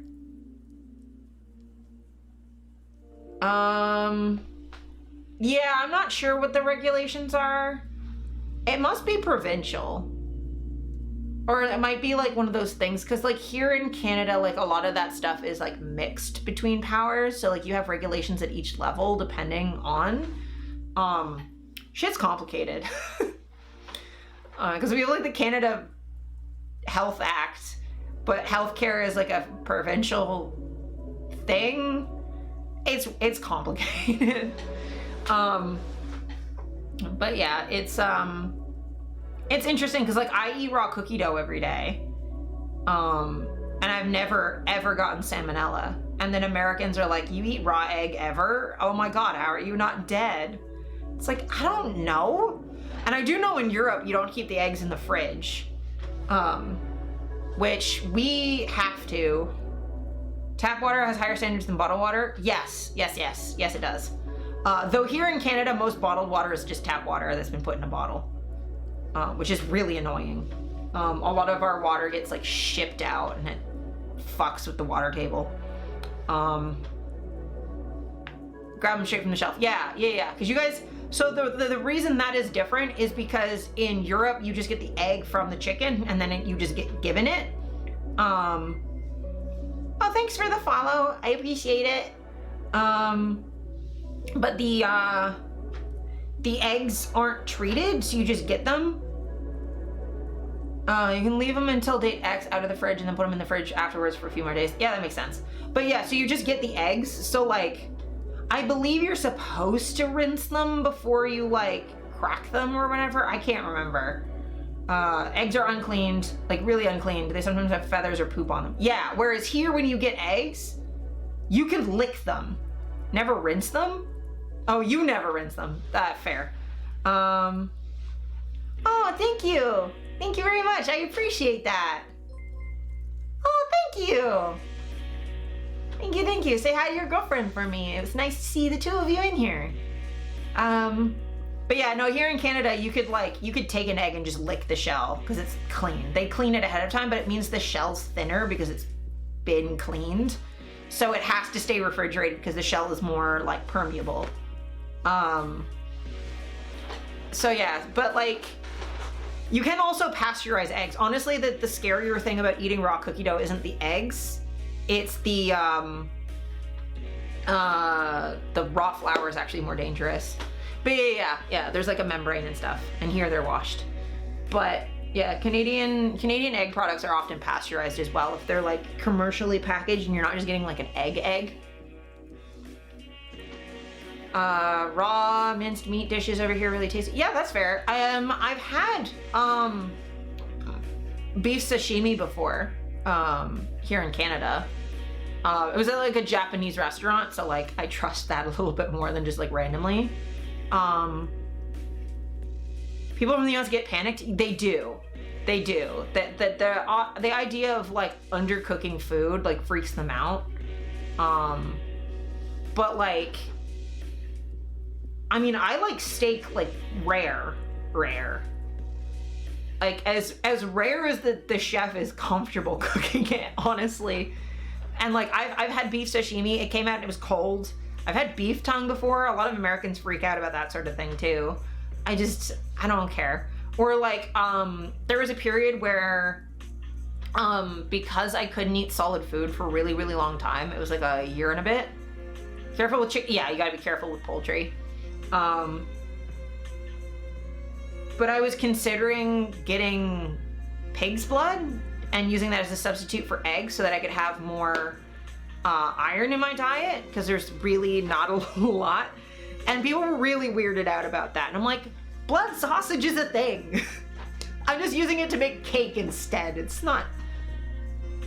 In North America, in general, everything has to be pasteurized and you're not allowed to sell raw. Yeah, for the most part. No solid food, get a blender. Yeah. Yeah, it was a rough time. Blood sausages, and you haven't had blood sausages in ages. Yeah, I haven't had them in a long time either. But yeah, there was a butcher shop near me where I could get pig's blood, because not a lot of butcher shops will let you do that, just because like it's complicated to get. But yeah, they would only sell it 16 liters at a time, and I don't have a big enough freezer for that. So, and there's no way I'd go through that much, because like you only need like a little bit to be the equivalent of an egg, because they have the same protein in them that eggs do, blood and eggs. So you can substitute blood for eggs in baking. So it just kind of leaves a slightly metallic taste. So you're supposed to cover that with spices like cinnamon or chocolate or something like that, just to like cover up that. But yeah, you can bake with blood. Raw milk and cheese here is always a challenge unless you know a farmer or a cow. Yeah. Happy 2023! Thank you, Pie! 20 months is so long! 20 months. Happy 2023. Yay! Welcome in, welcome in! I also hear you're moving. You're moving near me soon. Well, near me-ish. To the city soonish. Blood is useful in a lot of dishes. Blood is great. It's underutilized. Yee! I'm so excited because like we haven't really gotten to like see each other in person that many times. But it'll be good. It'll be good. Well, speaking of, I should check to see. Salt will tell me in chat when he's on his way. Give his blood. Yeah. It'll be good not to commute. Yeah, commutes are like a fucking killer. Like for me, working from home has been like such a blessing compared to like when I used to like work retail and I had to take like an hour and a half fucking bus both ways. Shit destroyed my body. You should donate platelets again? Yeah, definitely do. People who donate blood are the fucking best. I would, but I'm not, medically not allowed to. You got a 2.5 kilogram sack of potatoes for 1.5. That's great.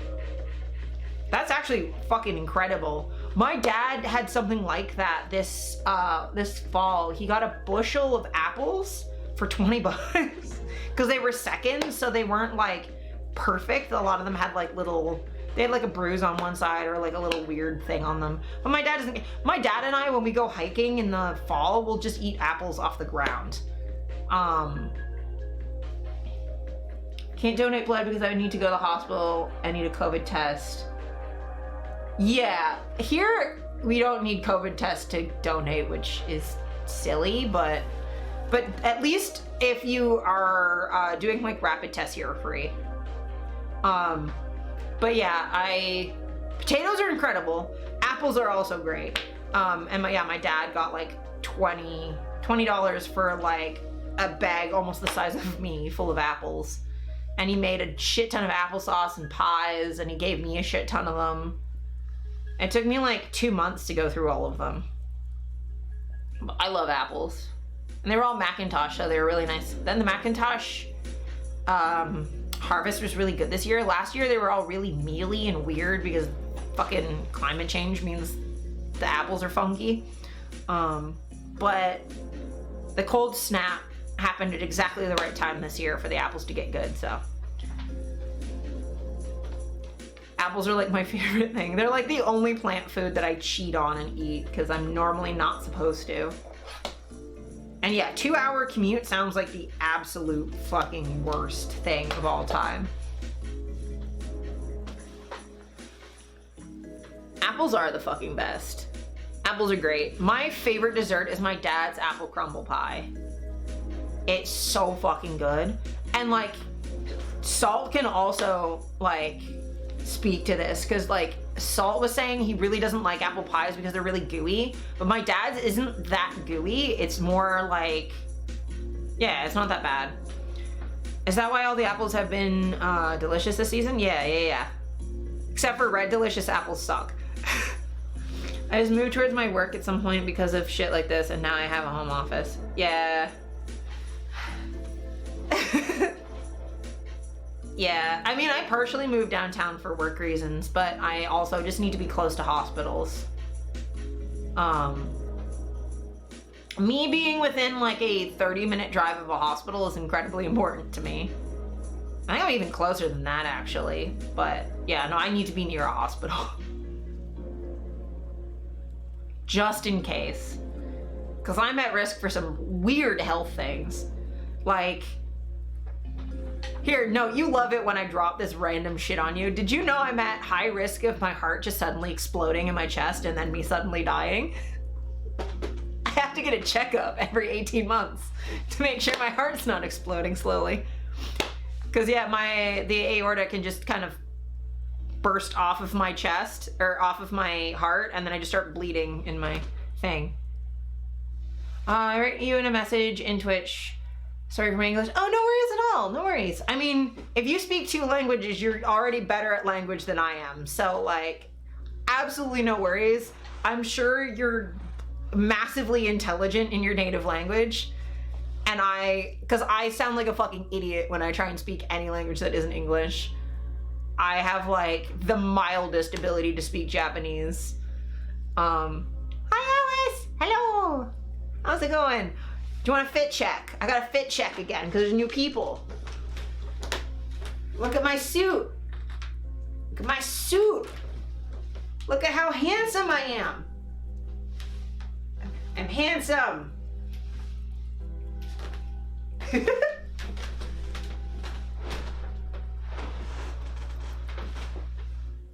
You can't school from home. Yeah, that makes sense. Camera. Hello. Focus. Cute, the handsomest. Thank you.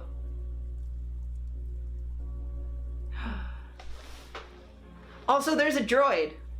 Here, I gotta show the new people the droid. Look at the son. Look at my son. I made him.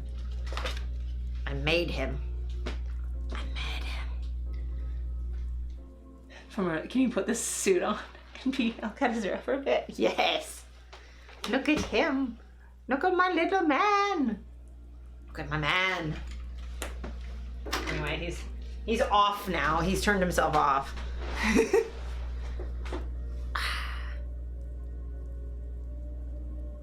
Also, I really did a great job matching my shirt to my suit. I'm very pleased with that. I was so worried. I'm like, I don't know how to do this.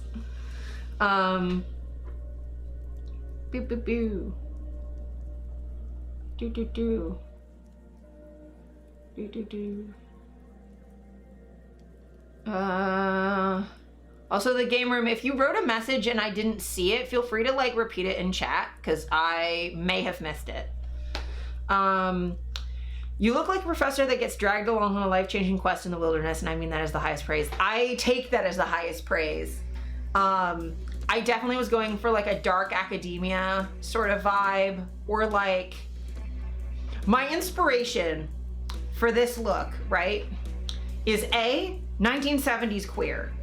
I wanted to look like either a lesbian or a twink from the 1970s, because for me, in my head, the 70s were brown. I don't think I'm wrong. I'm pretty sure everything in 1970 was brown. A little bit of dark academia, like going for that like goth at a prep school sort of vibe. And then also Dr. Spencer Reid from Criminal Minds. I just want to be Spencer Reid. I get a distinct feeling that Azura is not straight. That is true. That is very true. I am a boy that loves boys. I'm a girl that loves girls. It's great being non-binary because I can be gay in every direction. The 70s Earth College Barbarian. Yeah. Oh, also, I should show you the other thing that I got. One of the people from my congregation got me a Christmas present. And I haven't shown you. And it's that poster right there. And it's really pretty. And I forgot that it's new. Shush. But he got me that, and he got me it in the frame. But look at this. Look at this. Well, that's a lot, very reflective. But look at it. Look how pretty that is. Look at it. People give me such nice things. And I don't know what to do with myself because it's like so sweet. And like, I don't know how to respond. Like when people do nice things for me, I really don't know what I'm supposed to do about that particular thing. Like, I don't know how to take compliments. And I don't, whoa, that's, okay, thank you, camera. I don't know how to take compliments.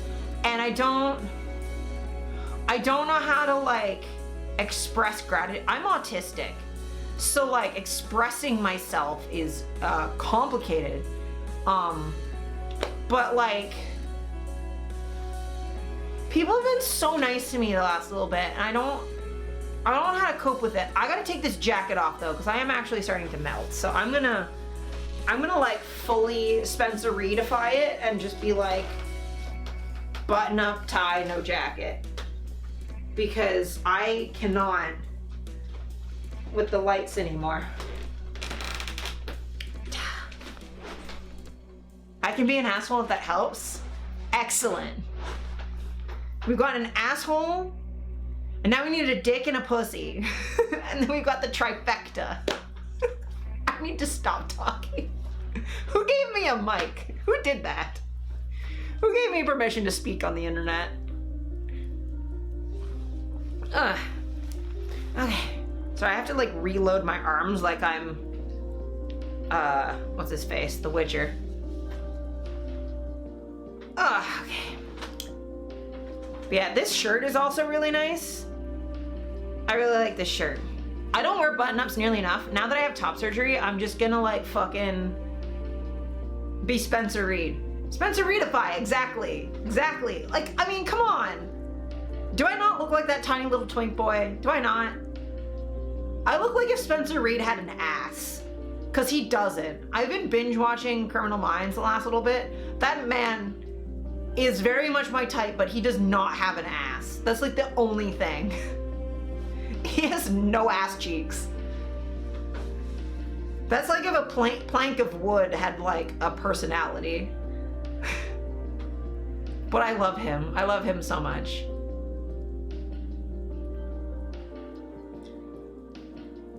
As soon as you said it, I was like, oh, that's what it reminds me of.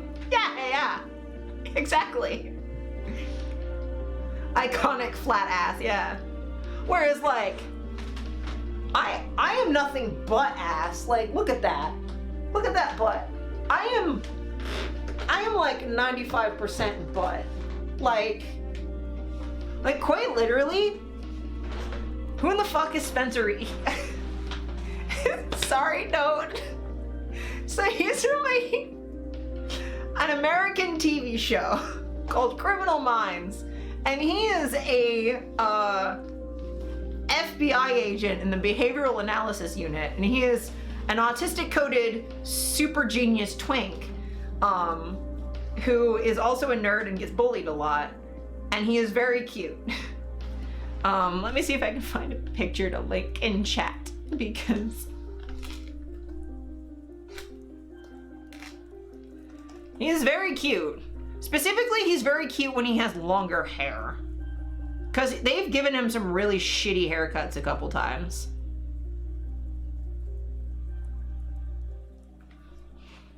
I love I googled Spencer Reed, and it's just like, is Spencer Reed autistic? It's like, yes he is. Of course he is. If you don't think Spencer Reed's autistic, you've never met an autistic person before. Here, I'll post this photo since he's wearing basically the same shirt as I'm wearing right now. Which is really funny. Oh, Jesus. Oh, Jesus. Oh, Jesus. Oh, it's okay, Alice. I appreciate you.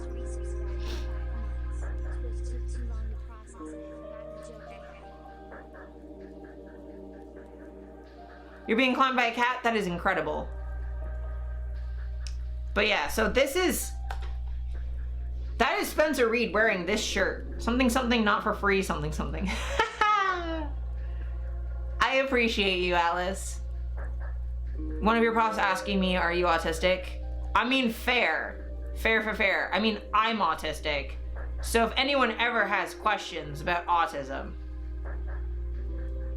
let me know.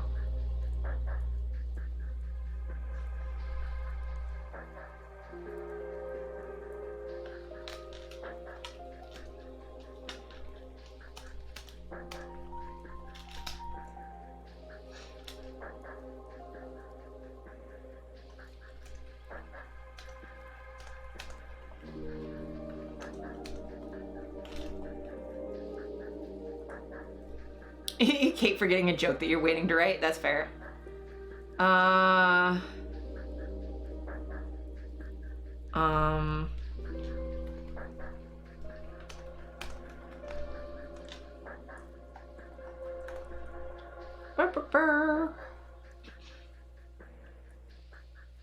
Do.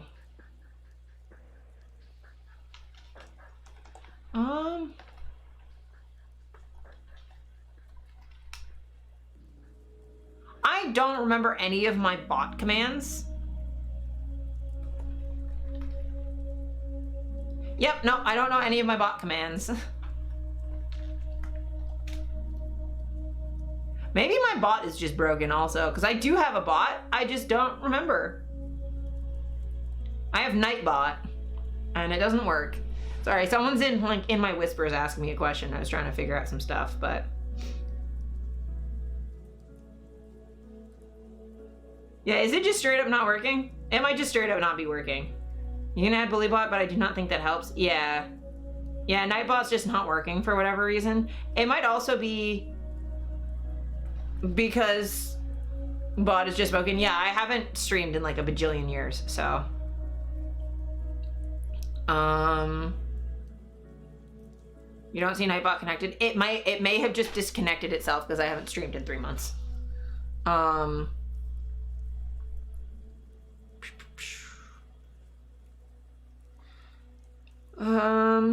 I think it also asked me to re-add all my permissions for some other stuff too, so it'll fix.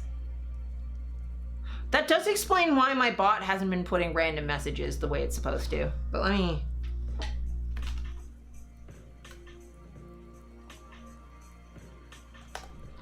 me see. Let me see.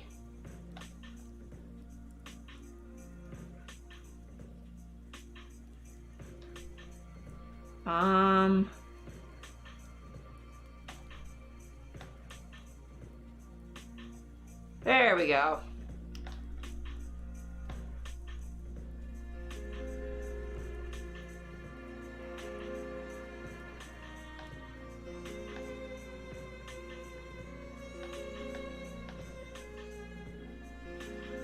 Do.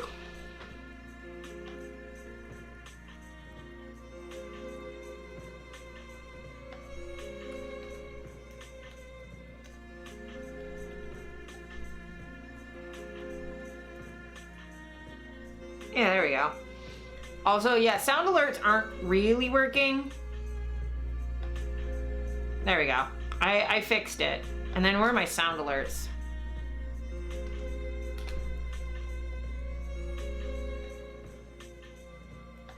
Ha!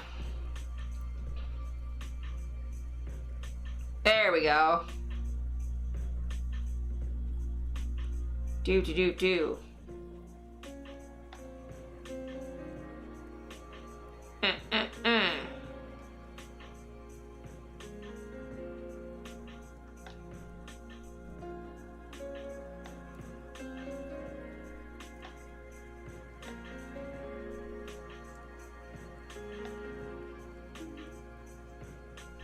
There we go.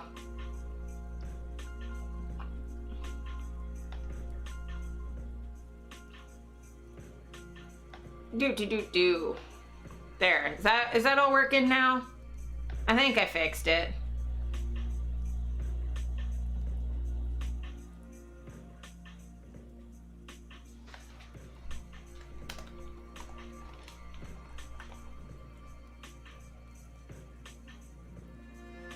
Oh my god, so many cat facts.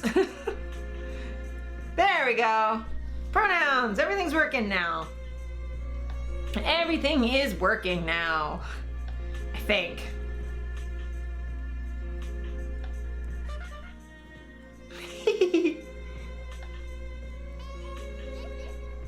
Sick.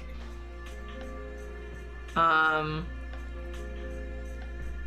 also gotta turn the volume up on my end. Oh, that's so loud, the music. It's turned the audio alerts are on. I know, I'm sorry. Wait, if I just do it this way, I'm trying to turn the music down so that I can turn my laptop volume up so then I can actually hear the alerts. I will sue. I'm sorry, okay? Sorry note. I didn't mean to. Okay. Okay, I think that's working better.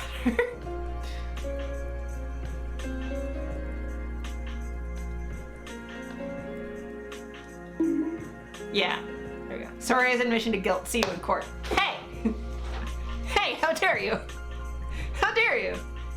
Did you want me to microwave you dinner? No, Steph, that's okay. When Saul gets here, we're probably gonna get burgers.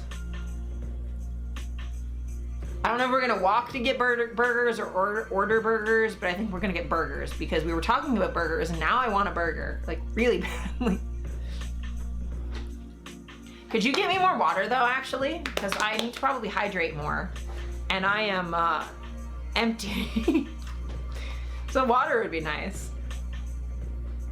Making slated potatoes, if someone wants some, feel free to grab. If I could, I would. I love myself some fucking potatoes. I love potatoes. Potatoes! Making yourself some shepherd's pie. Yeah, that's chill. That's chill. You can probably take my hot chocolate mug too, before it just gets like chocolate stuck to it. Why is someone setting off fireworks outside of my house? It's not even why? There's not even a holiday anywhere close to now. What is happening? Oh, the partner is here to get me water. The water? Yes, mug. Thanks. I can smell the shepherd's pie, actually. Wow. Hello, partner. Hello. Hello, partner. I don't know why I got British there all of a sudden, but... This shirt is nice. This tie is nice. This combo is nice. I like what I'm wearing today. I feel handsome.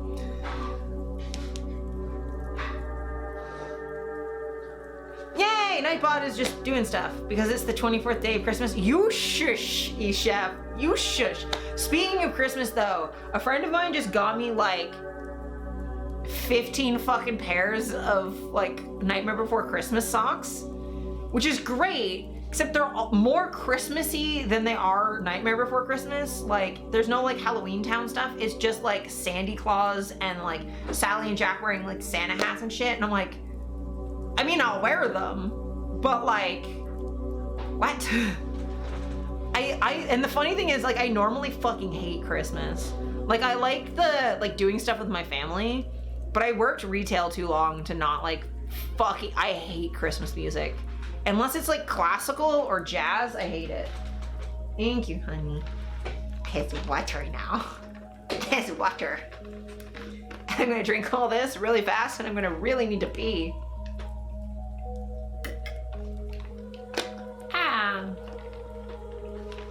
There we go.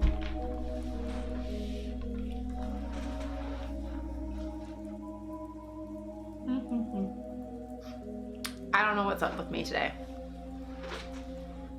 But how are you all doing? How was your Christmas and your New Year's? I didn't do fucking anything for New Year's. I just stayed in my house and edited photos all day.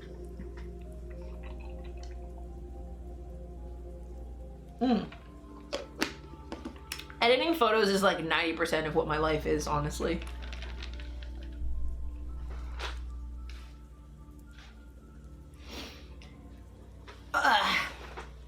You were sick New Year's Eve, so you were on Discord with a friend, played games. Oh, that's nice. That's what I did for my 30th birthday. Holidays were cool. You're not super busy because of school. That makes sense. That makes sense. Oh, thank you for the bits. The game room. I appreciate it. Thank you for the 5. I appreciate it. Being very nice.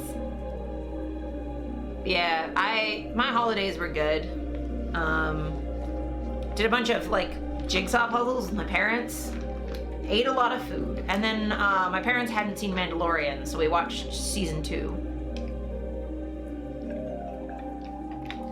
And then started Andor. Because I was told Andor was good, and I suppose it is, but it's a slow build for sure. And I have to watch there's a thing that just came out that I was supposed to watch. A TV show. The Last of Us. I'm supposed to watch that. I should. There's just too much TV. There's too much stuff to do at all times.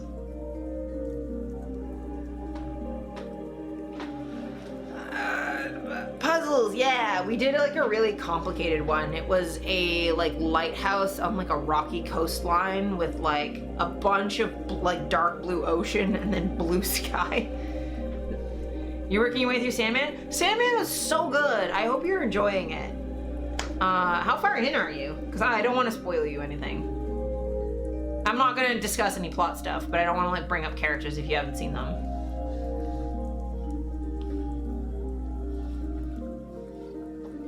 Well, I mean, I'm sure you follow me on socials. You've seen my Sandman cosplays.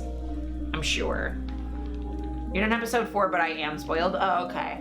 Well, I'm still not gonna spoil plot because there's other people here too, but like, I try really, really, really hard not to spoil things.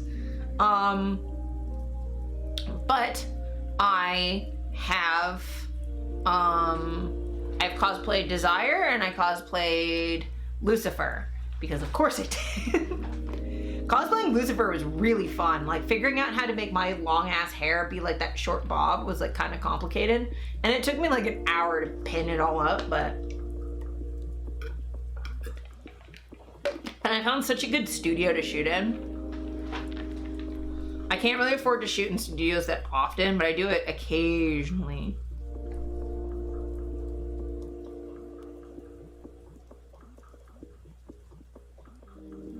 You'd be shocked if I hadn't cosplayed Lucifer. Yeah. I mean, I have giant leather bat wings. I kind of have to use them. My bat wings are the fucking greatest. It's the same thing when I cosplayed Power. Like, how could I not cosplay a demon gremlin with blonde hair and a scythe? Like, that's just me. Or like Rebecca from Cyberpunk. I don't know if anyone here's seen Cyberpunk, but I cosplayed Rebecca because she's a gun gremlin. Her hair is like minty green, but it's really easy to make my hair that color either with colored lighting, like with my RGB light, or in post. Because I just make the highlights, like the lighter colors all like slightly greeny, and then my hair turns green. It's like easy.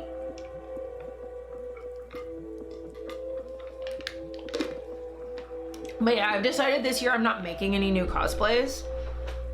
Unless it's like a closet cosplay. I don't want to buy anything this year because I'm really trying to focus on paying down my debt. And I'm doing really good already. I'm making like solid progress. But I want to not have debt at the end of this year. And I feel like with my raise and like how busy I've been, I can manage it. My God, these automatic things are going way too often.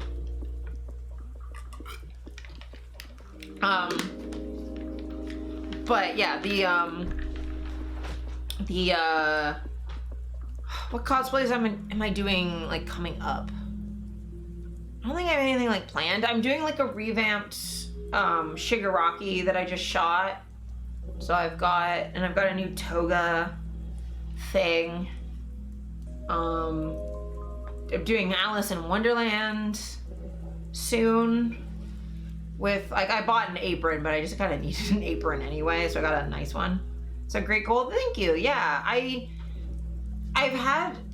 was like working on it because like in 2019 I paid for Steph and Mara and I to all go to Japan, and I paid for everything. My boss for my year-end bonus for 2018 bought me the flights for me and Mara to go there and back, but then I had to pay for Steph's ticket there and back. I had to pay for all the hotels.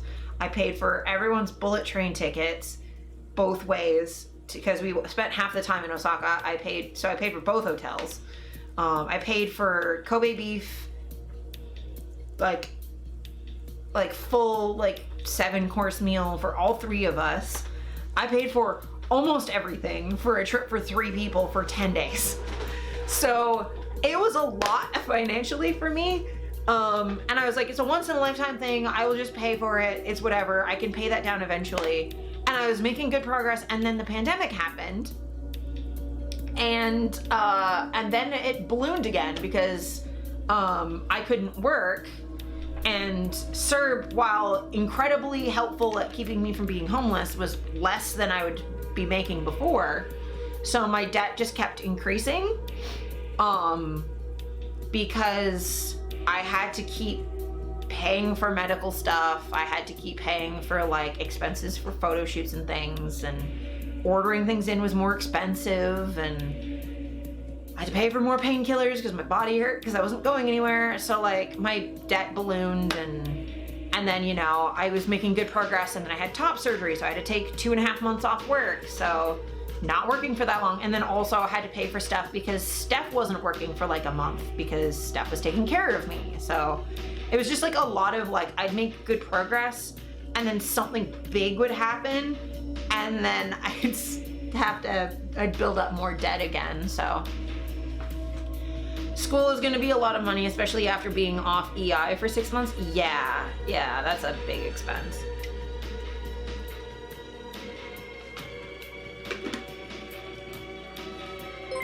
Thank you for the biddies. Thank you. I appreciate it. But yeah. I've been really trying to work on the stuffs.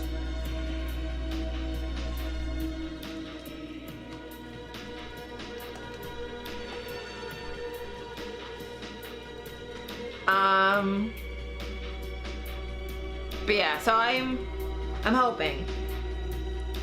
I'm sometimes counting my blessings with the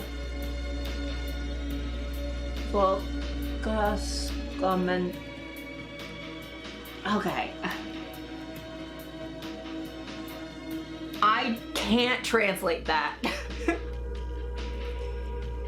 Is it like vocation mentality or?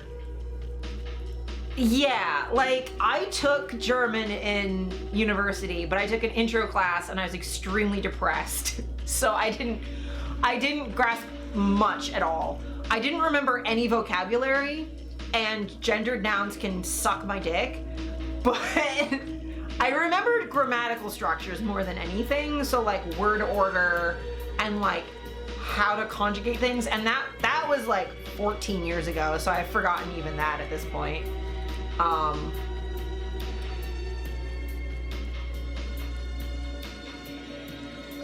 But yeah, that I can't translate that. All-in-one insurance? Okay, yeah, no, Canada does not have that. Like, we have like OW, which is welfare for when you don't have work, and that's nothing. That's like, what, like $800 a month or something stupid? And ODSP, which is the Ontario Disability Savings Plan, and that's like a maximum of like $1,500. It isn't perfect, but it's good enough for most things. Yeah, here in Canada, if you need social safety net stuff, you're starving. You're so glad school has medical insurance? Yeah. I was really lucky that when I was at school, I didn't even need the school's medical insurance because I was still in my parents', and this was back before, I think they changed when you get kicked off your parents' insurance or whatever, but my parents had me on theirs, and then I moved out and now I just don't have insurance. I would need to check, everything comes off my paycheck, medical, unemployment, and other insurances. That's fair. I'm also self-employed, so nothing comes off of anything. Oh yeah, unemployment is ridiculous. You've been without for 18 months? Oh my goodness. Yeah, I haven't had health insurance for like 12 years.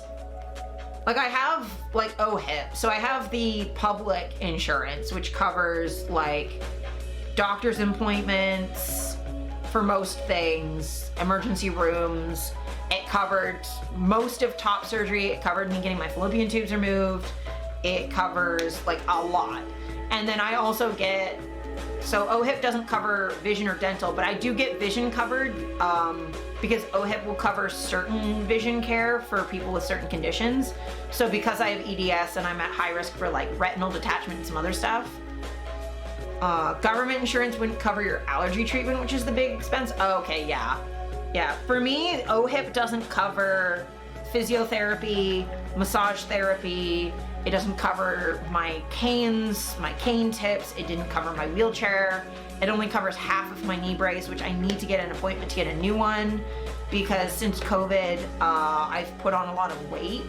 Mostly muscle mass, but regardless, my old carbon fiber knee prosthetic doesn't fit anymore. So I need to get fitted for a new one, which luckily I'm doing financially better now, so I can probably cover it myself. But it's, yeah, those at the time were $2,300. And the government would only pay like $1,000 of it. I was like, I don't have $1,300.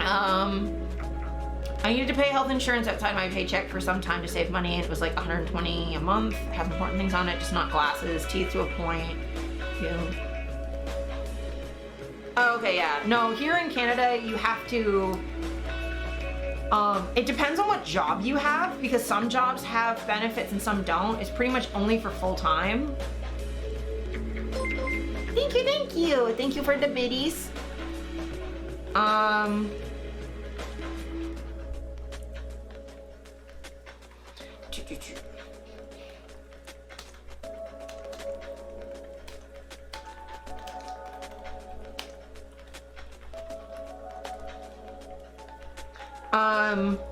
But yeah, so like here in Canada, like if you want, there's like the basic provincial health insurance that you pay for with your taxes, and that comes out of your taxes. That doesn't come out of like a health insurance or anything like that.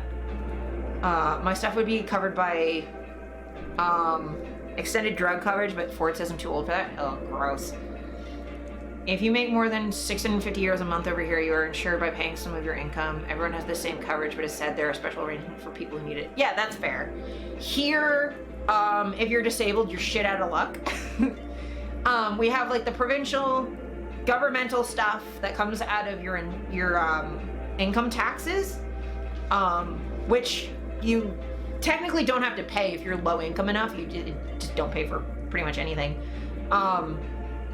But it covers things like going to the emergency room, doctor's checkups for most kinds of doctors, especially if it gets referred by a GP. Yeah, that makes sense, note. Like x-rays are covered, blood tests are covered, vaccines are covered for depending on, certain ones aren't, but most are. But like, yeah, vision and dental is not covered at all, like even checkups, unless you're under 18 and over 65. And like additional therapies aren't covered, mobility devices aren't covered, in-home care isn't covered. Sounds like a good base. It's not the worst, because like I can go to a hospital, anything that happens in a hospital is covered. Any required surgeries that are prescribed are covered. Though top surgery I had to pay, it was like the basics were covered, but then I had to pay an extra like $2,000 for it. Dental, we have no coverage at all. Vision, we have no coverage at all. Mental health care, there's no coverage at all. Yeah, physiotherapy is not covered at all. Even if it's through a hospital, you have to pay for that. Every day Canada sounds like less and less of a good choice to move to. Well, I mean, I'm also highlighting these things because people like assume that Canada has like godlike healthcare and we don't. I mean, I will say, Alice, it's better than America. If I was in the US, I'd be dead. Sounds like something that would cost extra here. If it isn't needed, you need to pay up some. Yeah. There's some dental and vision for up to 18. Yeah, I think so. Like children, it's covered. And I think for seniors, it's usually covered. It's just like adults. And I have like, again, I have special vision coverage because I have EDS. So Alice, you would have to get your GP to write you a letter, but you can get coverage for vision. Or at least for your annual checkup if you have EDS. Because we have like vision involvement in our condition. So like, it's basically like, if you're healthy, you should be paying for it. And if you have like diabetics are covered for vision. Up to 18, you get glasses. Over here afterwards, you need to pay for them. Here, everyone needs to pay for glasses. What else? Yeah, the government will pay for up to half of a prosthetic or a mobility device if you're low income and can't afford it. But they will only pay up to half. Better than nothing, though. If you're coming for school, the school will have good insurance as part of your tuition. Yes, you will get additional.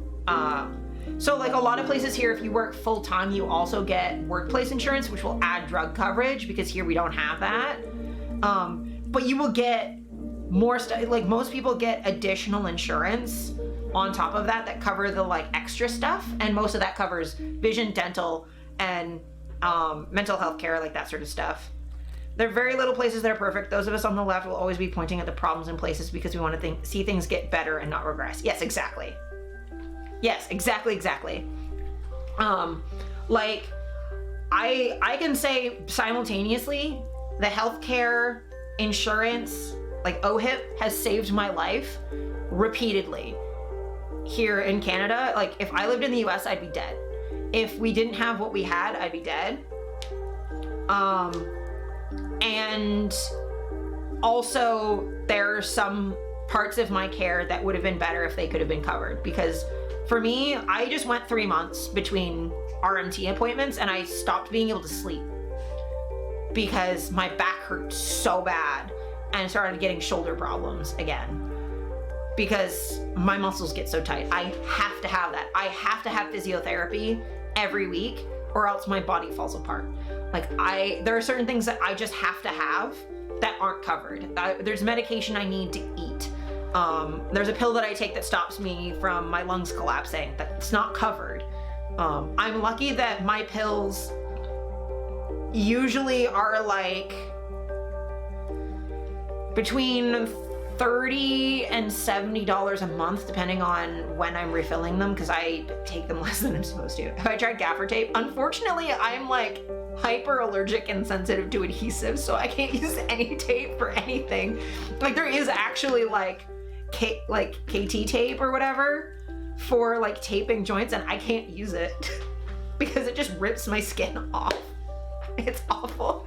I did actually once rip a whole chunk of flesh off my leg with duct tape by accident. If shit keeps you alive, it's free over here. There's a surcharge of up to €4 a month for medication. Yeah, that would be great. I would love medication to be covered. Like I would be okay with paying €4 a month for like a dispensing fee or whatever for medication and then everything else being covered. But like I have a friend who was just taken off a pill that was $250 every 2 weeks for a medication that was life-saving that they couldn't not take. They're now not on it because they switched to a different medication, but like, yeah, like, let's copay here, yeah.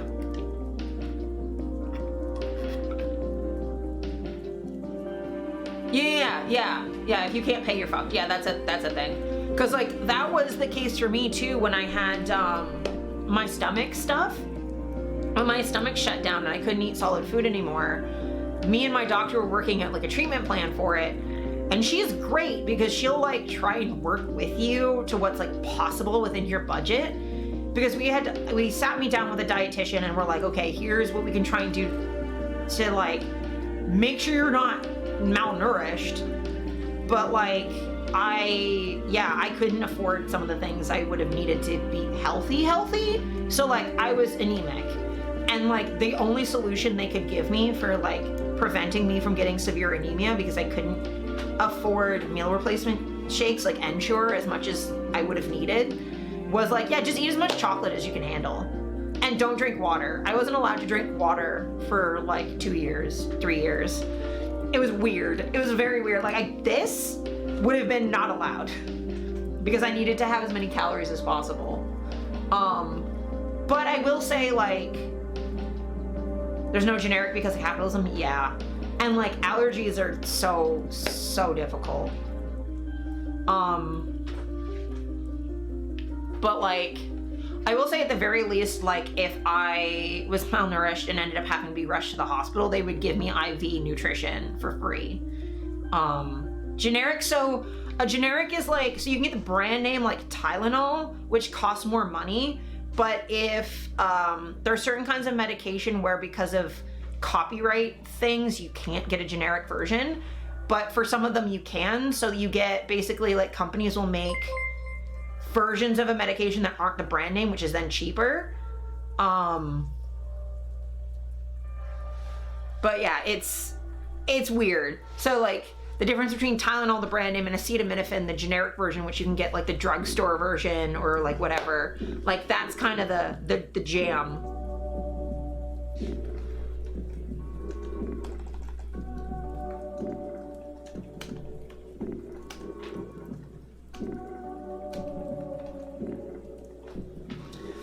I just get the receipt from my doctor, go to the pharmacy, and they give me the thing. I don't know any brands.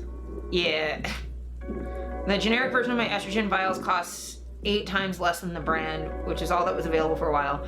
Yeah, so like, we get prescriptions from the doctor. You know, aspirin and ibuprofen, but that's only because you can get that without the thing. Yeah, so for us, there's like different versions. Like when I was on my antidepressants, right? There's Cipralex, the brand name version. And then there's the generic version of Escitalopram, which is the same medication, but one's not brand name, so they're usually cheaper. And here in Canada, I believe there's also agreements with drug producers to keep the brand names closer in price to the generics to keep the prices down. But yeah, it's like a whole thing. My allergy meds are very new, so they have like exclusive right to make it so they charge through the nose. Yeah. So like, they do make bunny-shaped antidepressants. Those are called bunnies. But yeah, it's just medications here, like they will give you sometimes the name brand version can sometimes have like other stuff in it that can be helpful, but like generic versions are cheaper. Like it's weird sometimes. Stuff is just weird. Like my medication, I believe all of my stuff is generic except, yeah, I buy the generic brand of acetaminophen because Tylenol is more expensive than the drugstore brand. Not by a huge amount. And if Tylenol goes on sale, it ends up cheaper, but yeah, I just buy whatever the cheaper version is. They say that allergy people will take the injection, which is very hard to do because you have to be in office here. It's just a headache. Oh, yeah. Yeah.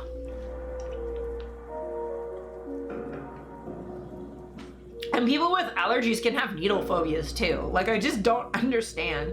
Medications on sale. Yeah. Yeah. When you go to get the over-the-counter ones, they'll be cheaper sometimes than other ones. Not the ones you get prescription, those are usually like a set price. But like over-the-counter ones, like painkillers and cough syrup and that sort of stuff will sometimes go on sale. Same thing, like normal things go on sale, like, you know. Which right now we have a Tylenol shortage, which is really scary for me, for someone with like a prescription. Yeah, it's also hard to know the pharmacy price differences just because of like the exchange rate too, because the Canadian dollar is worth like fucking nothing. Yeah, a lot of like allergy stuff, like doing it on your own is spooky.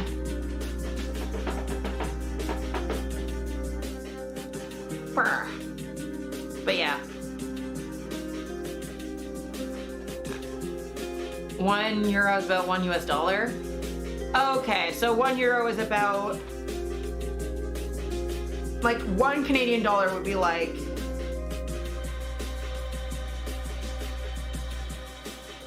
so 1 euro would be, or yeah, $1 Canadian would be 75 euros or 75 cents in euros. Pence? I don't know. I don't know what your decimals are.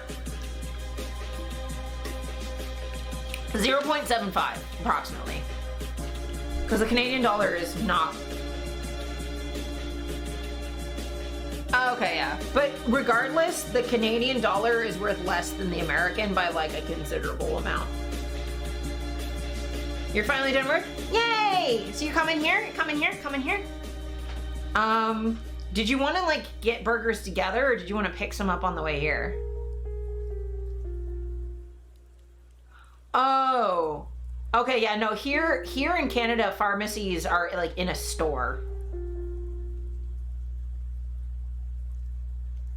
Like you go to a store and it's got the pharmacy counter in the back, and then in the front it's got things like toothpaste and shampoo and razors and but it'll also have like heated blankets and pill organizers, and it'll have like tips for like replacement tips for canes, and I can pick you up and take you to Burgers. Let's pick me up and take me to Burgers. Burgers, yes. And I'm gonna stay in my suit just because I feel like it, because I feel handsome, and I don't want to put on other clothes. But yeah, I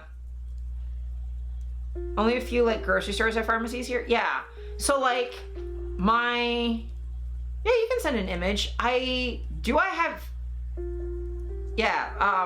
might have links blocked. I don't know how to make it. I gotta figure out how to. Is it blocked? I think so. I don't know how. I don't know how. I don't know how. You can also post. Are you in my Discord or Salt's Discord? Okay, fucking Salt's there. Use him. Saltcord. Cause I can always like pop into Discord real quick. But yeah, like my Loblaws, my local grocery store has like a pharmacy in it. I also have a Shoppers Drug Mart, which is now also weirdly a pharmacy, and a grocery store. Yeah, no, ours, let me see if I can see like what like inside of a Shoppers looks like.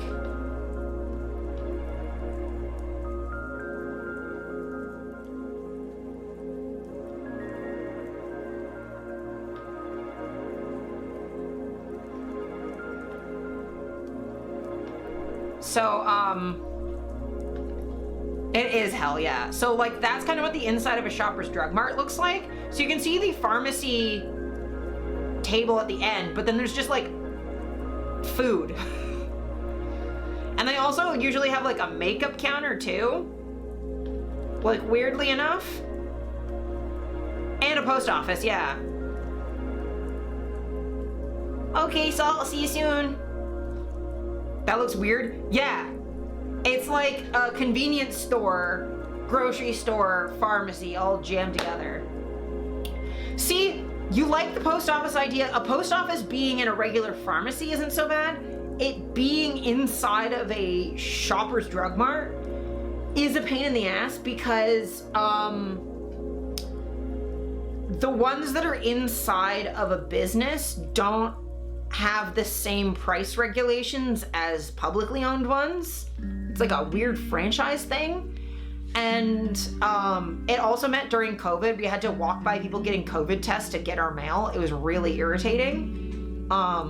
Because if you were trying to get like medical supplies shipped to you, you have to go to the store where like people were sick. It just is wild. And like you also have to keep in mind, like that's just one aisle with like chips and shit and magazines, and at the end is the pharmacy, but there's like a whole other wing to the side that's just a makeup counter, and the other way is just like all groceries. It would be nice, but they charge more because private corporation and they're run by shoppers, employees, and not postal workers. Yes. And then on top of that, almost all of the grocery stores in Canada are owned by one company, which is fucking great. And they are overcharging for everything. So like, Canada is like a place that exists that people live in.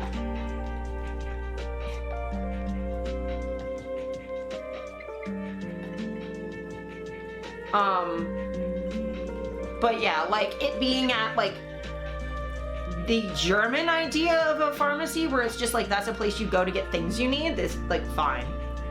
But yeah. Shipping seems to work pretty differently over here from US and Canada over here. It's flat fee to anywhere in the country and flat fees to all EU countries. And okay, well, part of that's also that you have to keep in mind that like all of Europe fits in one Canadian province. Like the distances are not even remotely comparable. Like think of the size of Russia. That's how big Canada is. Like we're roughly equivalent sizes. We're fucking huge. And that's not including like when you go like way up north and like you can't, everything has to be airlifted because they're like islands of ice where nothing grows. Like the prices are a lot more in Canada than in the US, which is really annoying. But like the idea of it costing more to ship for distance makes sense when you're in a country as huge as Canada is. Like, I understand that it costs more to ship to Vancouver from Toronto than it does. A lot of stuff I ship cross country is also done by plane. Sure, but like, flying across Canada takes like 10 hours. It's a gigantic country. Well, maybe not quite that long, but like, it's a huge country. And like, yeah, like it's too expensive here. Like Canadian shipping is a lot more than like shipping in the US, but like there being a flat rate for the entire country would not make sense at all. And that would be ridiculous. Like I get that it costs more to ship for out of province. Driving across Poland is driving through the GTA to Ottawa. Yeah, and that's just like still like half of Southern Ontario. That's not even all of it. I took a train from, and obviously it's not like the highest speed rail because we don't have the highest speed rail here, but like I took a train from Toronto to Montreal and it took like 6 hours. Our taxes and tariffs are worse than the shipping. Yeah, that is true. Yeah, we have high taxes and stuff. And then also I've only ever shipped out of like a corporate owned like Shoppers, so that also doesn't help. Yeah, your commute is 2 hours driving one way. And yeah, for me to get to where my parents live, it takes 4 hours. Like, that's like half an hour by subway and then an hour and a bit by train. And then, has Canada tried building up? Yes. Canada used to have the world's tallest freestanding tower in the world, the CN Tower. And Toronto is built vertically. But the thing is, the sideways already exists, right? And like a lot of it's farmland or like, yeah, it's just huge. It's just huge and it's huge. There's nothing you can do about it. When will my package leave LA? Oh, actually, can I tell you the funniest, since we're on shipping things? We do need more trains. Though, we had to blast out part of the bedrock in Northern Ontario to build the roads with TNT because it's just exposed fucking bedrock everywhere. So funny thing, I ordered a sweater. It was a hoodie. It's a really nice hoodie. It was a pre-order, but it shipped a bit ago, and it said on Friday that it was gonna arrive on Monday because it was in Mississauga being processed, so it was gonna ship out not over the weekend, but on Monday, because my neighborhood doesn't get shipping on the weekend. Totally fair. So I was like, great, cool, I'll get a new sweater on Monday that I'll get to wear around because I love wearing fresh hoodies. And I got a text saying that it was not being delivered because of a rerouting error because they fucked up. And I checked today where it went. They shipped it over the weekend from Mississauga to Alberta over the weekend on a plane, and then realized it was not in the right province, and they had to send it back to Mississauga today so that it can ship tomorrow. So that's all of what Monday and Tuesday was them being like, oh, this is not where it's supposed to be. And I'm like, O-N and A-B are very different letters. Like, Ontario and Alberta are not remotely comparable. And it was shipping out of Illinois. There is no reason it went that far west. Literally zero reason for it to go that far west. No reason. Why? Like, let me check my tracking right now because I have it pulled up. Yeah, so additional information. So it shipped on January 9th from Illinois, from Chicago, and then it was processed by customs in Mississauga on the 12th. So 3 days to cross the border. That's not bad at all. That's pretty quick for it to get through customs, and it got through customs in like a day. Great. So then it said it was processed, and I was like, okay, you can leave it at my front door, because it said it was gonna deliver not on the 12th, which was like Thursday morning. It wasn't gonna ship on Friday, so it said it was gonna come on Monday. And then on the 16th, item processed, Calgary, Alberta, and then was at a sorting delivery like facility on the 17th this morning. And then it said at 10:21 a.m. item rerouted due to processing error, possible delay. Ya fucking think. Someone I follow once had a cookie package from a friend get shipped to Guam. Oh my god, that's amazing. But like, I've legitimately had packages just ping pong across the country like multiple times, and I'm like, where are you going? I'm in Toronto, and it shipped from Toronto, from a warehouse here. I'm like, I could have walked and gotten it. But no, you sent it all over the country on like a bunch of planes for no reason. And it's definitely really funny sometimes when I know the warehouse for a company is in a neighborhood that I used to live in, and I'm like, I know where this was. Watching tracking is an adventure at times, yeah. Or like, sometimes I get stuff that's coming from like the UK or Ukraine or from China, and it like goes all over the fucking place. Hello, Neuromancer, welcome, welcome, welcome. Welcome in. I am dapper today, I'm feeling handsome. Feeling handsome. Listening to my Silent Hill stuff, because it was foggy and rainy today. Huh. I gotta get my hair re-dyed. Look at those roots. How long that shit is. Gotta message my hairstylist and be like, hey, my hair, can you fix it? Because I'm gonna cosplay Misa again, and she can't have fucking roots. The fog was wild, yeah, it was.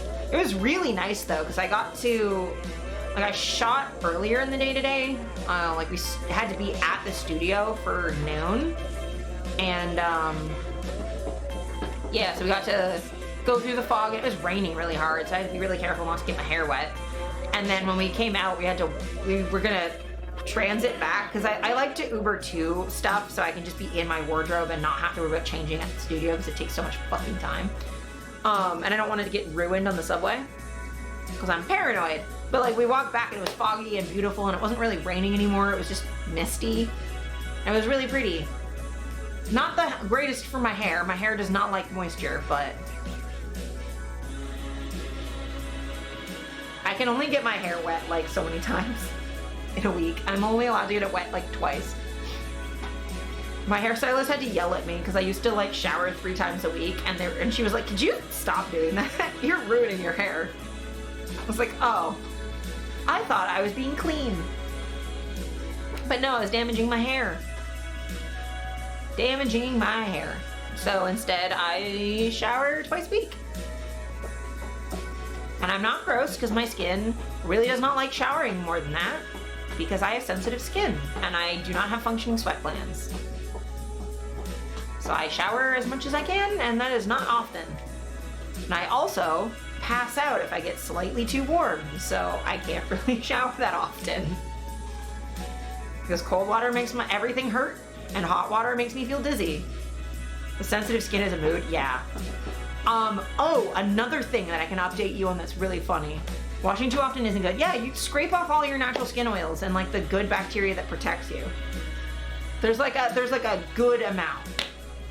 Like obviously, like if I'm doing like a workout, I schedule it so when I have my physiotherapy, I shower that day afterwards, and like I'm the most clean when I'm gonna be seeing clients because I see clients the day after I shower because I shower at night. Also, I had a shower at 6 p.m. last night and my hair was still wet when I went to bed at midnight. My hair takes like 8 hours to dry. So this is why I shower at night, so I don't have to deal with just like being wet all day. What was I saying? Sensitive skin. Yes, so I found out something while I was in Disney that adds to my vampire mystique. And that is that I am allergic to fucking sunscreen. I am now allergic to sunscreen, and I can't wear sunscreen because I'm allergic to it. And this is something, so in summer last year when I was at YetiCon, I was getting like itchy rashes on my face, and my skin like hurt really bad because I was wearing sunscreen every day. On my face, and like I hadn't for the longest time because I don't wear sunscreen when I'm not leaving the house. Why would I do that? So I was like, okay, I'm gonna put sunscreen on because I'm outside all day at YetiCon. And then my face got really, really angry, and I was like, okay, well I guess I have sensitive skin. It must just be like that brand. And then when we were in Disney, I was wearing sunscreen, and I got straight up, not just like red and like cracked and dry, but I was getting straight up just hives all over my body. I got hives all in the back of my hands, hives all up my arms, hives all down my legs and on my shoulders. Like anywhere I put sunscreen that also got sunlight, I got itchy red hives. And I was like, ugh. So I'm allergic to fucking sunscreen. I gotta switch to mineral instead of chemical sunscreen. You think you're allergic to something in most shampoo and conditioner? Oh, that's rough. That's rough. What kind of sunscreens? It's the chemical ones, like the standard chemical based like sunscreen. So I have to get the mineral ones for babies that use like titanium and leave your like a white like sheen on your face. I have to use those ones now. And or just not go outside during the day, which you have DM'd me the Guam cookies for my entertainment. Excellent. Excellent, excellent. But yeah, my hairstylist is actually allergic to lavender, which is a problem because a lot of, especially the purple shampoos, have lavender in them.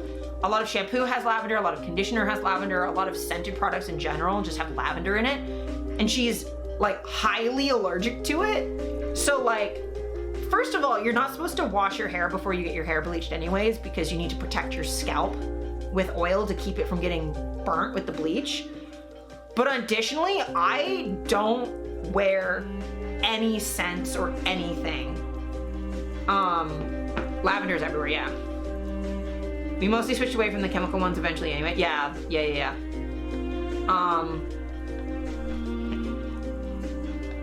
Oh my god, that's a Tumblr. I'm going to read that after. But yeah,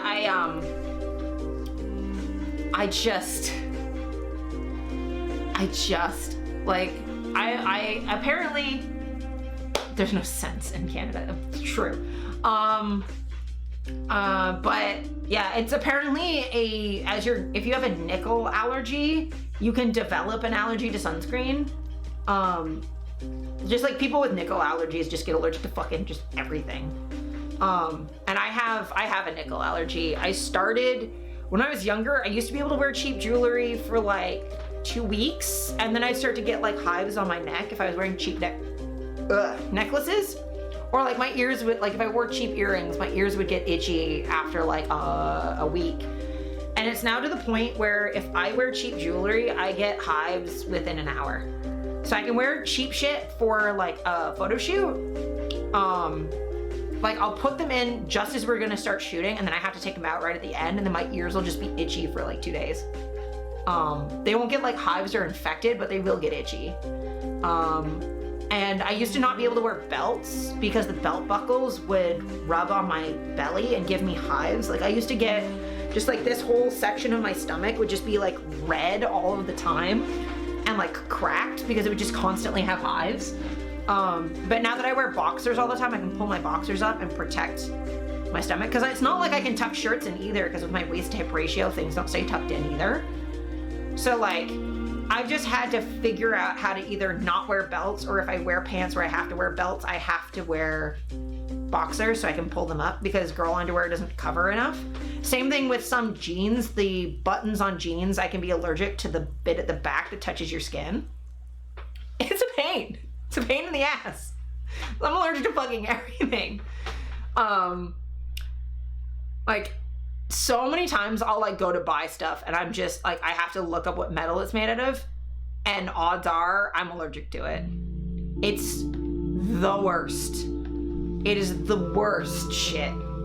But yeah, I don't like touching things that I don't know what they are. Okay, the funny thing about that I have contact dermatitis to nickel and now sunscreen is that I don't to poison ivy. I can roll around in poison ivy and I'm totally fine. Allergies that are everywhere are annoying, yeah. I'm just lucky that it's just like I get itchy and it sucks. And if I wasn't a model, it would suck probably less, because I wouldn't have to wear cheap jewelry like ever. And B, it wouldn't matter if I had a hive, right? Like, it's more that like my appearance is my job, and like an itchy red bump is, especially for clients, is like they get freaked out by it. But it's like, it's not at least I'm not gonna die, right?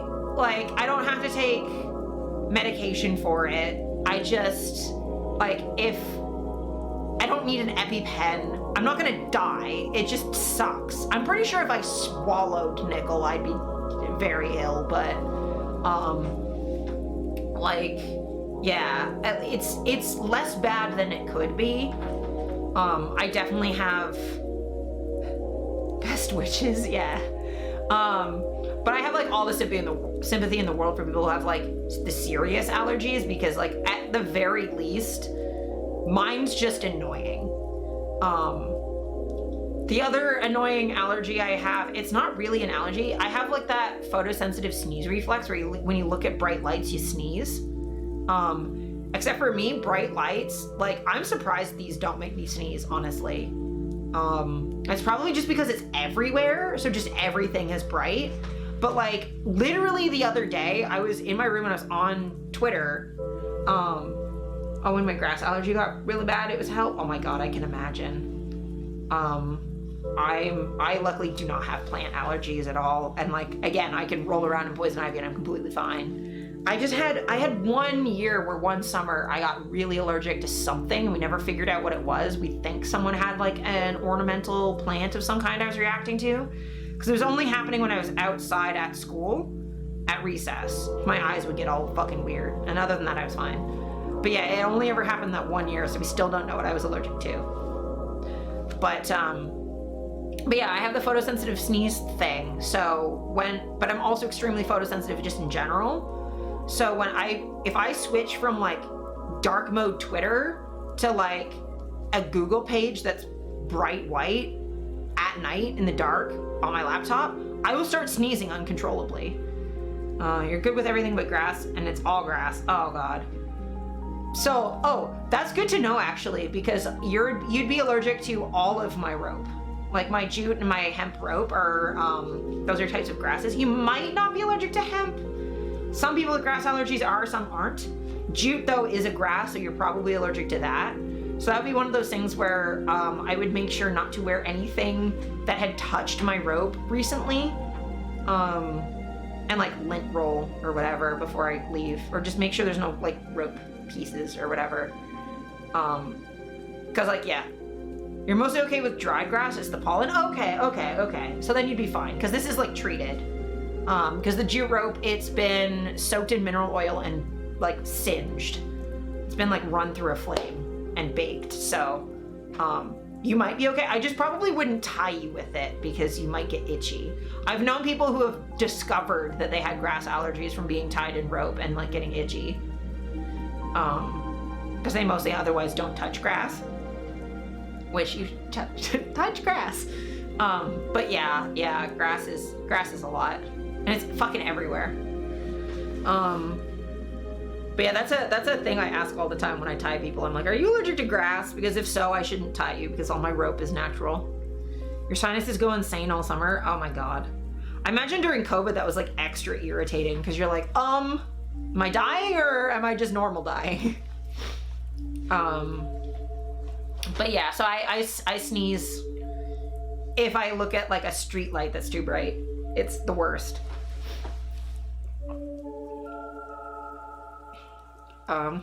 But yeah, I get sneezing fits if I open the blinds. Even if it's overcast, I just sneeze. Sometimes when I do photo shoots, if they're using a flash, sometimes the first time the flash goes off, I just start having like a massive sneezing fit. Which is really irritating. It's really annoying to be like photosensitive enough that like these lights aren't that bright. Like you can tell, like it's not bright in here. These are just enough to like light me, but like back there is dark, right? These are not the brightest lights in the world. I mostly can't see because these are too bright for me. Like I can't, like looking at the screen, like I can see enough to read because this is all dark mode. And the lights are just off to the side enough, but like if I do that, I can see like 1,000% better. And if I do like that, I can see so much better. And then now I can't see. And then I have astigmatism too, which just means all of these are just glowing like huge orbs. It was, and everyone in our neighborhood was always cutting their grass because they were home. Oh God. That was me with COVID and my like weird acid reflux cough that I get. Because when I'm hungry, the sphincter at the bottom of my esophagus like spasms and it makes me cough. So I would just like, I'd go out to get something and it would be like before I had lunch or whatever. So I'd just be like coughing constantly and people would be like, are you like what? And I'm like, I don't have COVID. I have GERD. It's different. I'm just hungry, so I'm coughing. And then like if my GERD gets really bad and it burns my throat and then I just can't talk and then I sound like I'm sick too. And I'm like, I promise you I'm not sick. That's also a mood. My allergies make me cough. Yeah. So like, but like you add like, okay, so I go outside and I'm coughing because of the acid reflux. My voice sounds hoarse because of the acid reflux and I'm sneezing uncontrollably because I'm outside where the sun is. Yes, one of our many sphincters. Yes, and none of mine work correctly. It's great.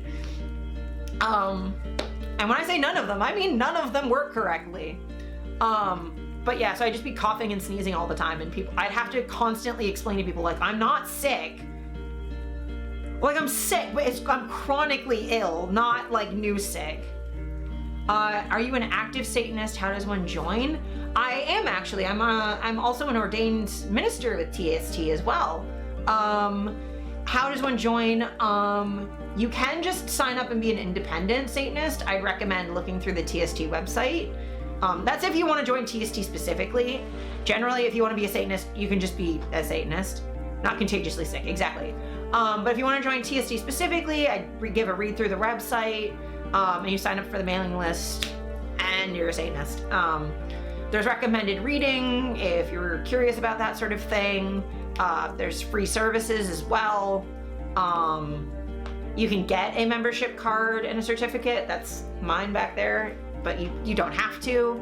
And if you want to join like an actual group and do stuff in person, the TST website lists all the current active congregations, and you can see if there's one in your area. If you live in the US, there probably is one near you. In Canada, most places do. There's one in BC, I think Alberta, Quebec, the East Coast, Ontario, and there's also one specifically for Ottawa.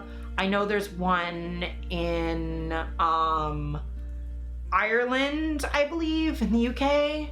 I don't know if we have a German one, but yeah, so you can, each congregation, you can like email them to see about joining. There's usually like a initial like group you can join before a congregation, because congregation members usually have like voting status and stuff. Like it's a level of responsibility above just like local member. But it depends on, like, each area is going to structure themselves a little bit differently because we're very independent. But yeah, if you ever have questions about TST, just let me know. You know, a casual Satanist in Halifax, but she didn't know if there was anything there. There is a TST Atlantic Canada. It's all of the Atlantic provinces are under like one group. So yeah, if she's looking for other people, and also you don't have to be a TST Satanist to hang out and go to TST events as well. Like depending on the event, we can be open to the public, open to just like friends and allies. There's usually a code of conduct you have to sign to just be like, I'm not gonna be a shit Lord Nazi weirdo. And then you can go to events. Sometimes things are members only or congregants only, for certain rituals and things. But like a lot of the stuff is open to the public. If you're curious, the services are free for everyone. You don't have to be a member to watch services. If you're just like curious or whatever. But yeah. Stuff is super open. If you want to be a TST Satanist, you can. If you don't want to be and you just want to be a Satanist in general, great. I would recommend reading some stuff. The Satanic Bible doesn't apply to my Satanism like at all, but it's a good piece of satanic history. Regardless, that's interesting to know. Paradise Lost, Revolt of Angels. Those are some like good books. I would say the TST recommended reading list is like a good place to start with some stuff. There's also a book I'm reading called Children of Lucifer, which goes through the entire history of religious Satanism.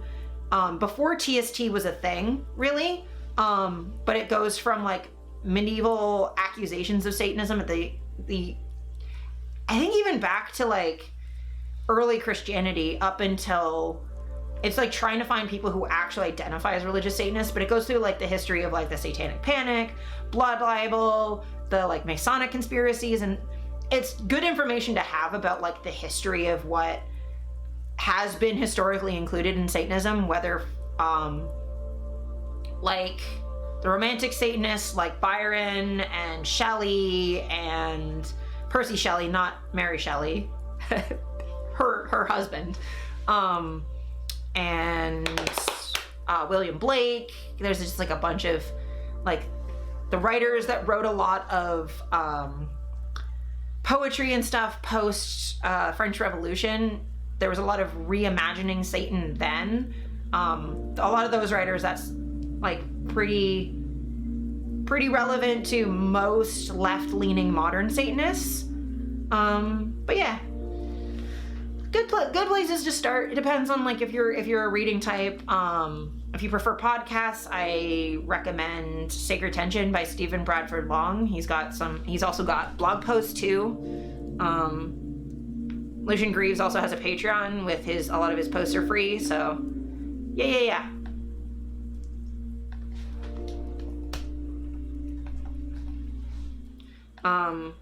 Yeah.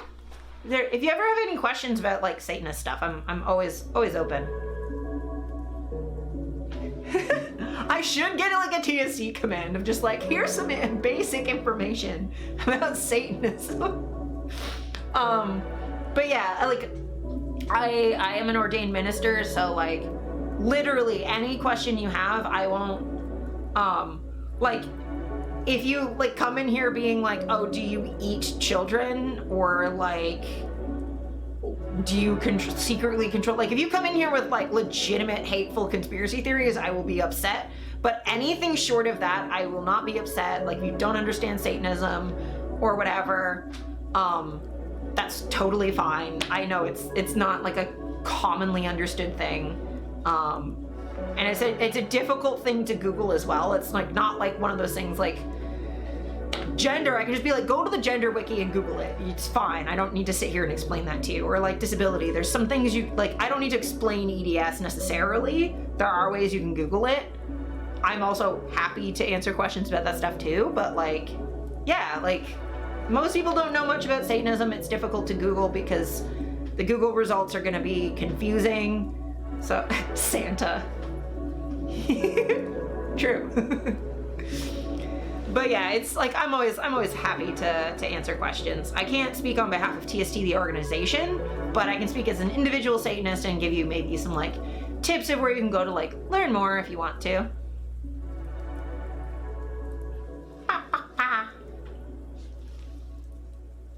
I feel so handsome today. He is so handsome. Satin. Satin is poor man's silk, and it is very nice. I love satin. Satin is underrated. It's a really good lining for things. My cloak is lined in satin. Commands for the dyslexic Satanist. Also, you'd be surprised how many Satanists are actually dyslexic. I have a few friends. That's a thing we've been doing in my congregation where we ask for like accessibility stuff when people join. Being like, is there any accommodations you need at all for anything? And we, yeah, one of the first things we did is all of our materials are in a dyslexia-friendly font. All of them.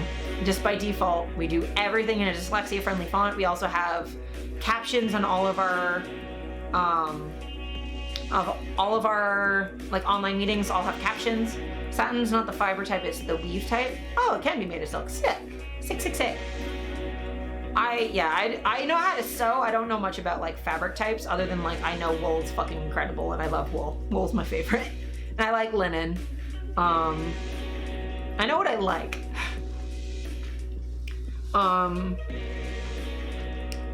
But yeah.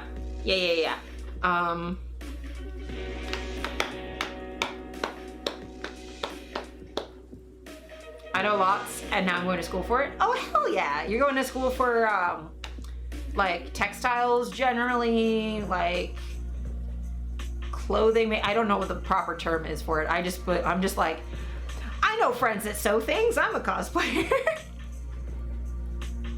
we all sew.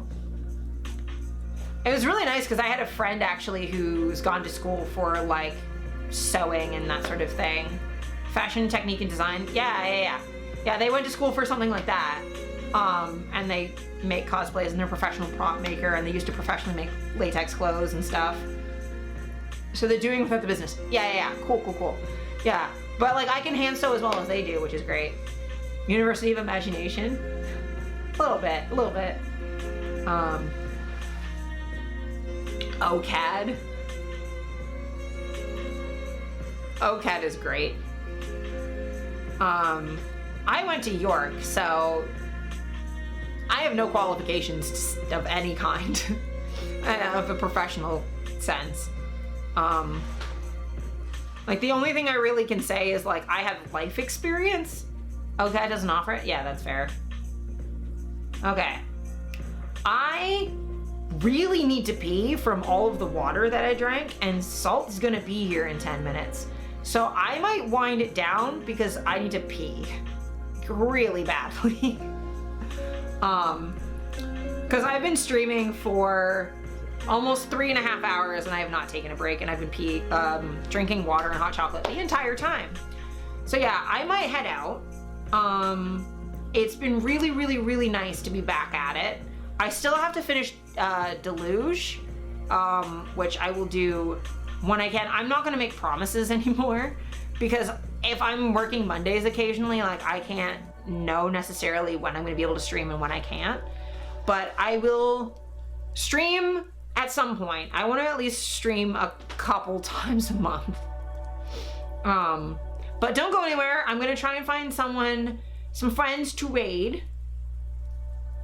Because there's gotta be someone that's on. Someone that's on. Oh, we were talking about TST. We're gonna raid a friend of mine that I met through TST stuff. Because they only have one viewer and I want to give them some support. And they're a lovely, lovely, lovely person. So please, please, please give my friends some support. They're playing Phasmophobia right now too, which I feel like would be up y'all's alley. So please, please, please give my friends some love. Oh God, I fucked it up. I fucked it up. I don't remember how to raid anymore. 1 second. I can't hit the X button because it unraids. Okay. Let's raid my friend and say hi. Even if you can't stay, just or your horror games are not your thing, just to say hi is good enough. But thank you so much for hanging out with me, and I hope your 2023 is awesome. Okay, love you all.